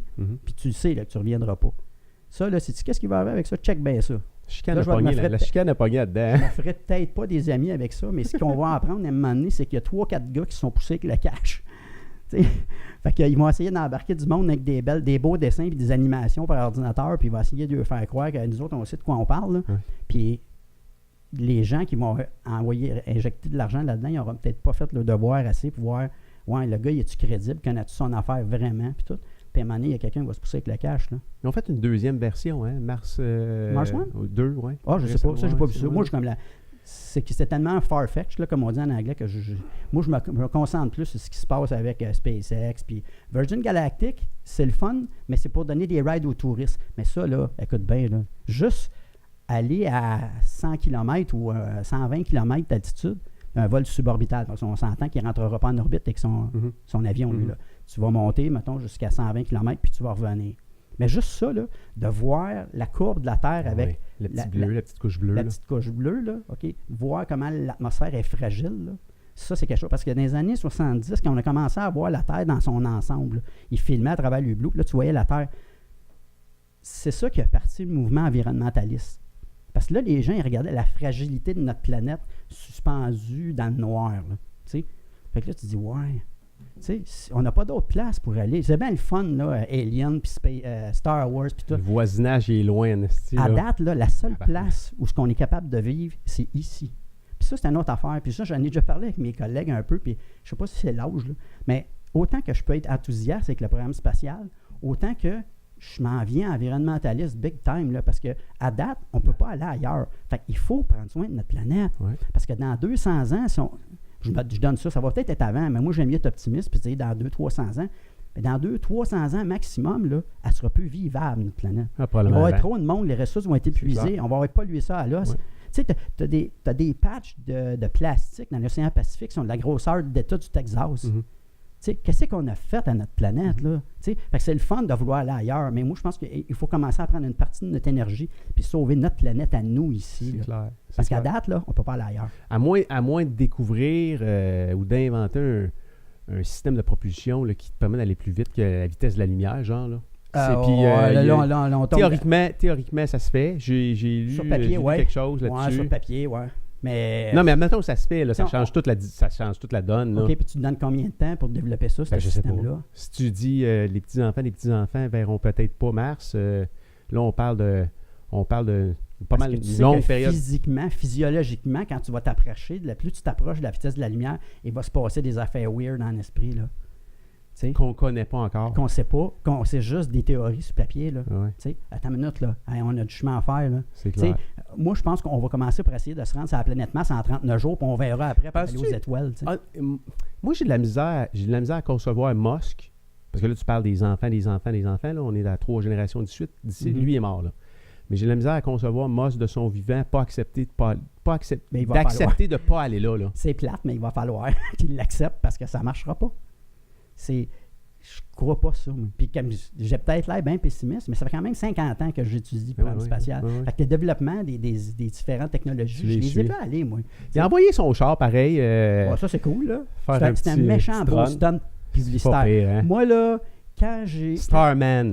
Quand j'ai vu la coiffe de la fusée ouvrir avec le bonhomme assis dans son roadster qui écoutait du Bowie. Il n'avait pas parlé. Il avait gardé ça secret. Non, on le savait. Ah ouais? Moi, j'étais surpris de voir ça. C'était comme... Mais c'est parce que, dans le fond, il s'est servi de ça pour faire un stunt publicitaire parce qu'il aurait pu juste prendre un bloc de béton puis le foutre sur le top. Ça prend juste un poids mort qui va simuler le poids d'un vaisseau sur le top. Ouais. Mais tant qu'à mettre un bloc de béton ou un bloc d'acier, je vais mettre mon char. Je vais mettre mon prochain modèle que je vais sortir. C'était son prochain modèle? Il y a un Sportster qui sort là, bientôt. Oui, mais moi, ce que j'ai compris, c'était son Roadster à lui qui avait bolté sur le top de la fusée. Puis, il m'a donné une anecdote là-dessus. J'ai vu le film Le Guide Galactique comment ça s'appelle? C'est The Hitchhiker's Guide to the Galaxy. Non. Le Guide Galactique. Tu regarderas ça. C'est un film, c'est un science-fiction assez flyé, merci. Puis là-dedans, à un moment donné, le gars, il dit, quand tu pars pour aller quelque part, que ce soit dans l'espace ou à ton chalet, là, il y a des affaires qu'il ne faut pas t'oublier. C'est comme une couverte, une bonne petite couverte chaude. Là, tu sais, là. Fait que dans le coffre à gants du Roadster, il y a une couverte. Puis il y a une copie, parce que c'est un livre avant d'être un film, ça. Il y a une copie du Hitchhiker's Guide to the Galaxy dans le coffre à gants. Puis à un moment donné, qu'est-ce qu'il avait marqué donc? Attends un peu, tu me parles-tu que Musk a mis ça dans le... Ouais. Le char, il vient de passer... Il a suivi le conseil du film. C'est un clin d'œil. Musk, c'est un geek, comme moi un peu. Moi, je suis un peu comme un geek gériatrique. Là, j'ai 56 ans. Mais je suis un geek pareil. T'sais. Mais Musk aussi, c'est un geek, puis c'est un tripeur de science-fiction. Puis tout. Fait que lui, tant qu'à envoyer le Roadster vide, on va avoir du fun avec ça. C'était un méchant beau stunt de publicité pour sa compagnie. Fait qu'il a mis une couverte dans le coffre à gants, puis il a mis une copie du Hitchhiker's Guide. Puis il y a une autre affaire aussi, je me souviens plus. C'était marqué dans le dash, là, dans l'afficheur. J'aurais dû le marquer. Je sais. Tu pourras le trouver. Si tu es capable de me trouver ça, là, tu regarderas. Sur Internet, tu vas trouver ça dans Falcon Heavy Roadster. Essaye de trouver ça. Là. Puis il y a de quoi de marquer dans l'afficheur. Okay? Parce que dans le film, là, ils disent, là, c'est une affaire qui vient du film. Okay. Si on le trouve pas, on le mettra dans la partie commentaire. Ouais. Tu m'ouvres la porte, je veux savoir, tu regardes-tu des films de science-fiction? Ouais, Star Wars, Star Trek, tu suis ça? Oui, j'aime ça. Ouais, mais j'aime mieux des Star Trek puis des Star Wars que des affaires genre Gravity, qui essayent de baser une histoire de science-fiction avec un côté réel. Sauf que des fois, là, ça me grince d'un dent, mon homme. Deux affaires bien vite là, de Gravity. Quand tu vois Sandra Bullock enlever son saut, elle split en deux, puis là, elle a ça un beau petit top sexy, puis là, elle enlève le bas, puis elle a une petite bobette en dessous. Là. Sais-tu combien ça prend de temps pour mettre puis enlever un saut d'astronaute avant de faire une sortie comme on a vu? Elle peut prendre une demi-heure à 45 minutes avec 2 personnes qui t'aident. Fait que tu peux pas mettre ça en catastrophe en 2 minutes. Tu peux pas enlever ça de même en petite bobette en dessous. Là. C'est pas de même que ça marche. Ça, c'est un. Mais c'est cute à voir. Sont-ils en petite bobette en dessous? Sont-ils nus dans leur... Je sais pas, j'ai aucune idée. Je sais qu'ils ont le long john avec le système de refroidissement. Puis il y a plusieurs couches là, pour les protéger des micrométéorites, de la chaleur, tout. Mais peut-être qu'ils vont tout nus. Mais non? Ça se peut. Il faudrait demander à David Saint-Jacques, mais qu'il revienne. Plus confortable. Mais ça, puis l'autre affaire qui m'a grincé d'un dent un peu quand j'ai vu Gravity, c'est qu'à un moment donné, ils se promènent avec une espèce de jetpack, là. OK? Une espèce de module là, qu'ils se sont servis. Autonome, là. C'est comme un jetpack avec des fusées, là, un vaisseau spatial individuel avec des manettes, là, tu sais. Comme un gros backpack là, avec des manettes. Puis là, ils se promènent entre Hubble, la station internationale, puis la station chinoise. Ça se fait pas, ça. OK? Je m'excuse, là, mais si tu peux avoir, mettons, un 200-300 000, au moins 100 000, si ce n'est pas 200 000 de différence entre l'altitude de ces orbites-là. Hubble, là, de mémoire, c'est à l'entour de 600 000 de distance. Son altitude, tu parles? L'altitude, 600 000 d'altitude. La station internationale, c'est à peu près 250 000, quelque chose comme ça. Là. Avec son loin un de l'autre, là. Ouais. Fait que c'est pas avec ton backpack que tu vas t'en aller de Hubble à la station internationale. Mais ça fait un film entertaining, puis ce que ça fait, c'est que ça intéresse les gens. Oui, puis tu découvres des choses. Tu sais, comme on va lire que les déchets autour de la planète Terre, là, ça, c'est un problème. C'est des choses qui sont... C'est des d'objets, un petit boulon qui est propulsé à 14 000, je sais pas moi, à 14 000 ou 20 000 km/h. 17 500 000 à l'heure. 17 500 000 à l'heure, ça peut percer n'importe quoi. Je passe au travers d'un satellite. Là. J'ai déjà vu une photo d'un chip de peinture qui s'était incrusté dans un des vitres. Les vitres un de la chip navette. De peinture. Un chip de peinture qui s'était incrusté. La masse n'était pas assez imposante pour que ça traverse. Là, ça a peut-être, je sais pas, moi, 1,5 pouce, 2 pouces d'épais, les vitres là-dessus. Là, je sais pas, comme je te dis, moi, je suis un néophyte, je suis pas un insider. Fait que, mais tu sais, j'imagine, mais c'est avoir comme 1,5 pouce, 2 pouces d'épais. Fait que le chip, il s'était incrusté dans un chip de peinture. Ouais. Là, on parle pas d'un boulon, là. Parce que, tu sais... Ça, il y en a plein, là. Ben t'as plein d'objets comme ça qui sont... qui circulent autour de notre tête à des vitesses incroyables. Des fois, c'est que, mettons, tu as deux satellites qui sont deux masses imposantes, puis ça, c'est facile à tracker. La US Air Force, là, ils ont une base à Cheyenne Mountain, au Colorado, avec des réseaux d'antennes, puis ils trackent tout ce qui est à peu près, mettons, de la grosseur d'une balle de baseball, puis plus gros que ça. Fait que les astronautes, quand il y a des risques de collision, ils savent, mettons, une couple de jours d'avance, puis là, ils vont modifier l'orbite de la station si le risque est trop grand. Tu sais, as plein d'ordinateurs qui font des calculs d'orbite, puis ils disent, c'est proche un peu, fait qu'on va monter l'orbite, mettons, de, je sais pas moi, 50 000, ou ben non, on va baisser de 20 000. Mais des boulons, ils s'en perdent, là. Ils s'en perdent-tu? Oui, ben oui, il peut s'en perdre. Il y a des astronautes, maintenant, qui ont échappé des outils, des choses comme ça. Mais là, c'est que si tu as deux satellites... tu reçois une drill à 14 000 à l'heure derrière la tête, là, aïe aïe. Mais pas juste ça. C'est que si tu as deux satellites, mettons, qui ne servent plus, et pour une raison X, là, il y a une collision. Là, tu viens de multiplier d'un facteur exponentiel ta quantité de débris. Là. Avant, tu avais juste 2 gros morceaux. Là, tu viens de te ramasser avec des dizaines de milliers de morceaux. Puis ce qui gravite autour de la Terre, il ne retombe pas nécessairement sur la Terre. Pas nécessairement. Avec le temps, parce que tu n'es pas encore assez haut pour que l'atmosphère ait aucune influence sur ton orbite. Il y a un petit frottement qui se fait. Puis la preuve de ça, c'est que la station internationale, de temps en temps, il y a des moteurs là-dessus qui vont booster l'orbite. Ils vont la remonter. À cause du frottement, elle va se rapprocher tranquillement. Puis comme je t'ai dit tantôt, ça se rapproche trop. À un moment donné, la gravité l'emporte, puis là, tu reviens. Mais si on ne mettait plus rien en orbite, est-ce qu'un jour, avec le temps, ça se nettoierait tout seul, tout finirait par retomber? Probablement, mais ça prendrait bien des années, là, mais probablement. Y a-t-il un endroit où on peut voir sur le web la quantité d'objets qui traînent autour de la planète? J'ai jamais... C'est phénoménal, hein? Oui, mais regarde, va sur Google puis tape Space Debris ou Space Junk. Tu tapes Space Junk, là, puis je suis sûr qu'il y a des animations qui vont te montrer... Qu'est-ce qui traîne où? Mais c'est sûr que tu verras pas tous les petits objets, parce que souvent, ce qu'il y a là, c'est des lignes qui démontrent les... Oh, excuse. Oui. C'est des lignes qui démontrent les orbites. OK? Bien là, à un moment donné, il y en a tellement, à un moment donné, tu ne verras pas à terre. Là, il y en a des dizaines de milliers d'objets. Là, on est rendu qu'on pollue. Mais ce qui est surprenant, c'est que même avec cette quantité d'objets-là, la station, ça fait depuis quand, 1998 qu'elle est en orbite, il n'y a jamais eu d'impact qui a obligé les astronautes à revenir au sol à cause de ça. Fait qu'il y a de l'espace. L'espace, c'est grand. C'est vaste. Je vais donner un exemple. Dans Star Wars, quand tu vois qu'ils traversent un champ d'astéroïdes puis qu'ils font du slalom avec les astéroïdes, Il y en a une ceinture d'astéroïdes entre la planète Mars et la planète Jupiter. On appelle ça la ceinture d'astéroïdes. Durant la formation du système solaire, là, ça s'est bâti. Puis il y en a des grosses roches. Elle est où? Tu dis en Mars? Entre Mars et Jupiter. Okay. Je ne sais pas si c'est à mi-chemin, mais en tout cas, entre Mars et Jupiter.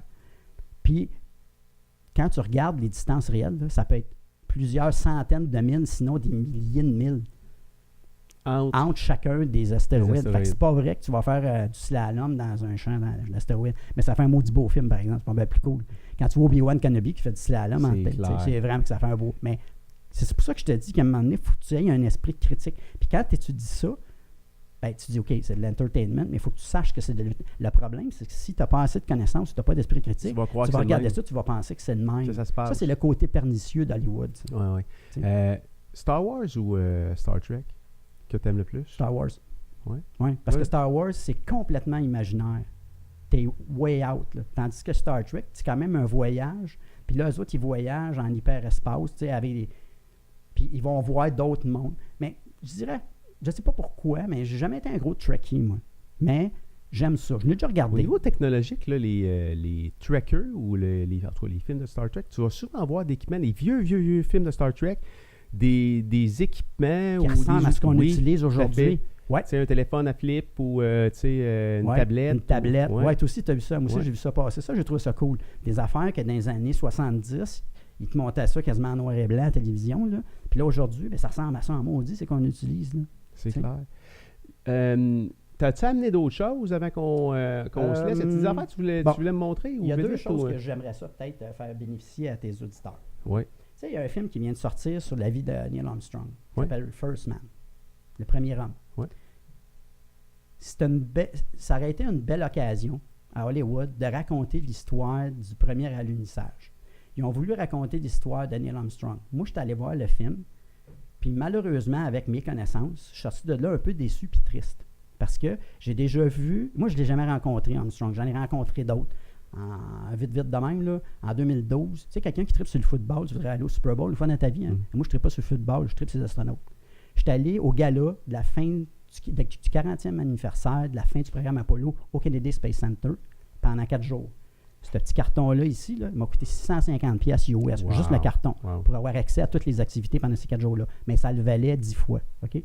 Puis le jeudi soir, il y avait un gala, il y avait un cocktail avec plein d'astronautes. Tu parlais d'Apollo, tu parlais de la navette, c'était le débile mental. Puis là, tu pouvais jaser avec ce monde-là. Okay? Fait que je suis allé là. Puis... là, où est-ce que je m'en allais avec ça? Là, je sais pas, tu veux me parler du film? Tu parlais du film, bon, là. C'est ça. Fait que là, quand je suis allé là, à un moment donné, j'ai jasé, puis je me rendais compte qu'il n'y a pas beaucoup de documents. Ah oui, c'est ça. La raison pourquoi on parlait d'Armstrong. Oui. Bon. Armstrong n'était pas là, mais moi, j'ai déjà vu beaucoup des entrevues sur YouTube, des choses comme ça.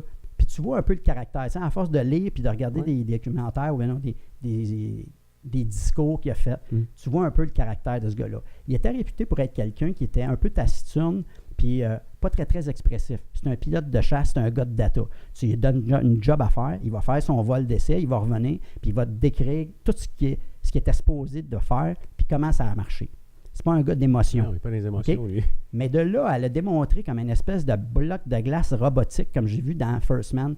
Je suis sorti de là un peu déçu. C'est qu'ils ont perdu une bonne occasion de montrer vraiment comment Armstrong était. Ouais, le côté plus humain.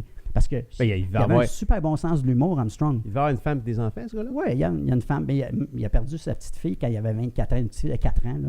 Je pense un cancer du cerveau, Karen, qu'elle s'appelait. Puis c'est ça aussi, dans le film, Karen, c'est comme si elle l'avait obsédé toute sa vie. J'ai jamais vu ça nulle part, moi, qu'à un moment donné, il était sur la Lune puis qu'il était encore obsédé par Karen. Puis il y a une affaire à la fin, je ne donnerai pas le punch, là. Mais il y a une affaire qui se passe à la fin, puis moi, j'ai jamais vu ça. J'ai jamais lu ça nulle part. Il y a une biographie autorisée d'Armstrong, je l'ai lu 2 fois, puis nulle part qui parle de ce que j'en vois dans la fin du film. Anyway. Sauf que, moi, dans mes 2 grosses bibliothèques, là, mettons, ma maison passe au feu. Okay, je voudrais pas que ça arrive. Tu sors quoi de là? Non, c'est pas ce que c'est quoi les premières affaires que je vais me racheter quand je veux me te racheter, Ces 2 affaires-là. Ça, c'est une série qui était faite par un gars qui s'appelle Andrew Chaikin. Ça s'appelle From the Earth to the Moon. C'est 12 émissions qui racontent le début du programme spatial américain à partir de Sputnik 1 jusqu'à Apollo 17. OK? Puis ce qui est le fun, c'est chacune des émissions, chacun des épisodes a été réalisé par un réalisateur différent. Fait que le traitement d'un épisode à l'autre n'est pas pareil. Ah, okay. C'est vraiment cool. Oui, ça, c'est un must. Okay. Oups. Puis l'autre, le deuxième, moi, j'étais un gars de hardware. Il y a combien de CD là-dedans? Ça, il y a, je sais pas combien il y en a, il y en a 6, 7 peut-être, quelque chose comme ça. Puis, t'as acheté ça où? Ça sur on peut-tu te donner des noms? Ou bien non, ça en est mieux pas? Ben non, tu peux donner des noms. En tout cas, moi, je peux te le dire. Ou moi, je l'ai acheté, tu peux peut-être le trouver mais ailleurs. ça vient-tu du Space Center, ça? Non. Ça, je l'ai fait venir sur... tu sais, le gros fournisseur qui commence par un A, là. Oui. Bon, c'est ça. Tout le monde achète là-dessus, là? C'est ça. Fait que moi, je l'ai fait venir sur Amazon. OK? T'as payé combien? À peu près 24$. 24-25$. OK. C'est super bon. Okay. Si tu veux connaître vraiment comment le programme s'est fait jusqu'à là, ça te prend ça. Okay. L'autre affaire, c'est une vidéo qui s'appelle Moon Machine. Ça a été produit par le Science Channel aux États-Unis. Moi, j'étais un gars de hardware. Moi, j'étais un gars technique. Tu sais, j'étais un technicien. Moi. Fait que j'aime ça comprendre les affaires, comment ça marche. Puis, il y a beaucoup de documentaires où ce que tu vois des entrevues avec des astronautes, des managers, des contrôleurs de vol, des affaires de même. Ça, c'est bien le fun de l'histoire. Ça, c'est 6 émissions de 45 minutes qui expliquent comment ils ont designé puis construit la quincaillerie, le hardware.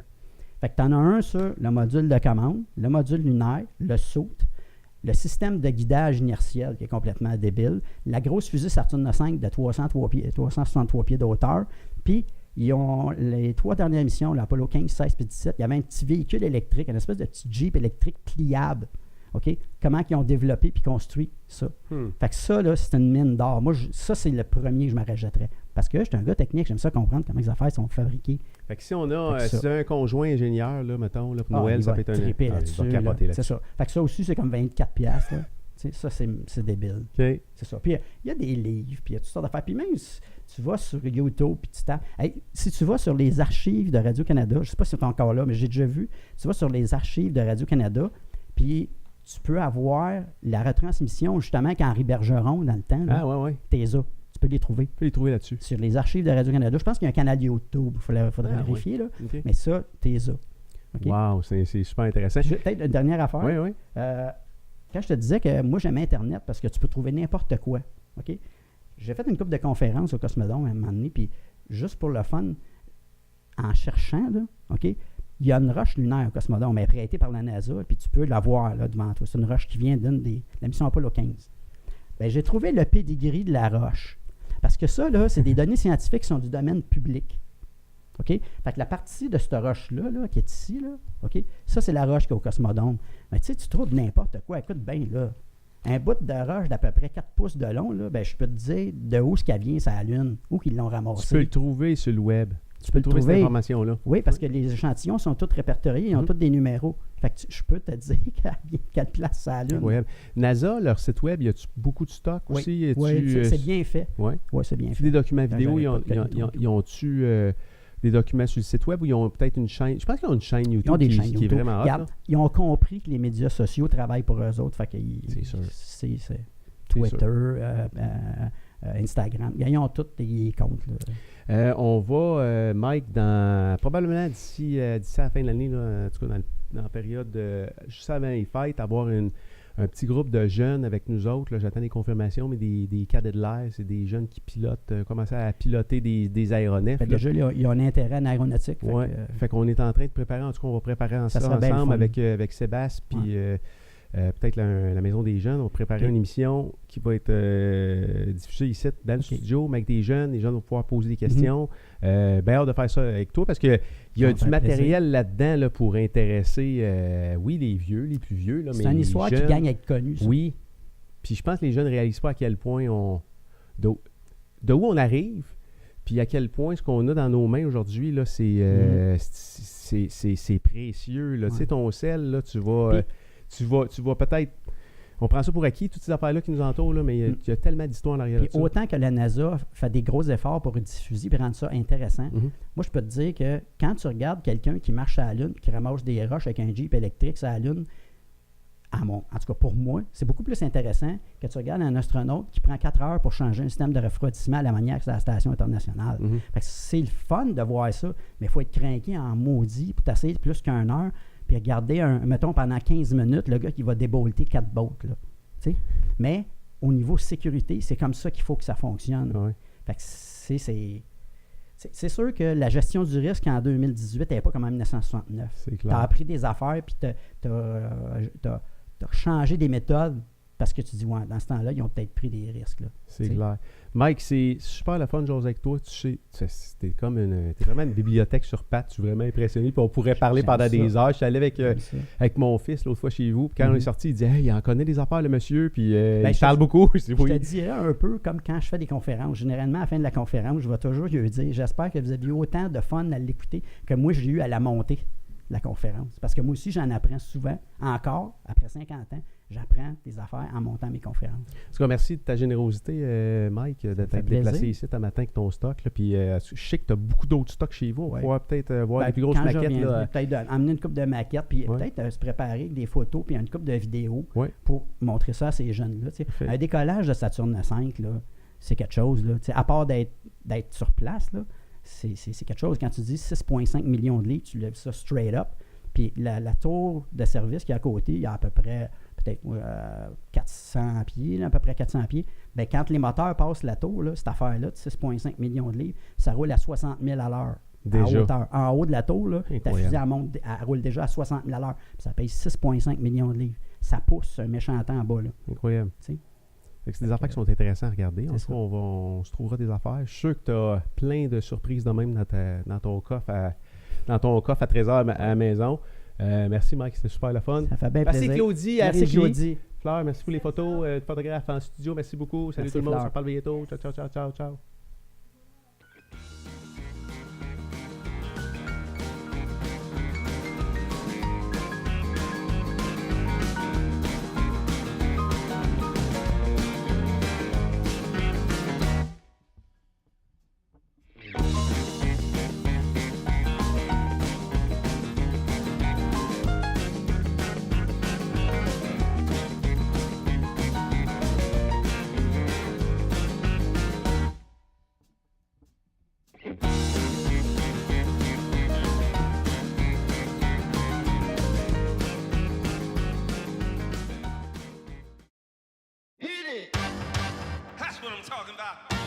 Wait!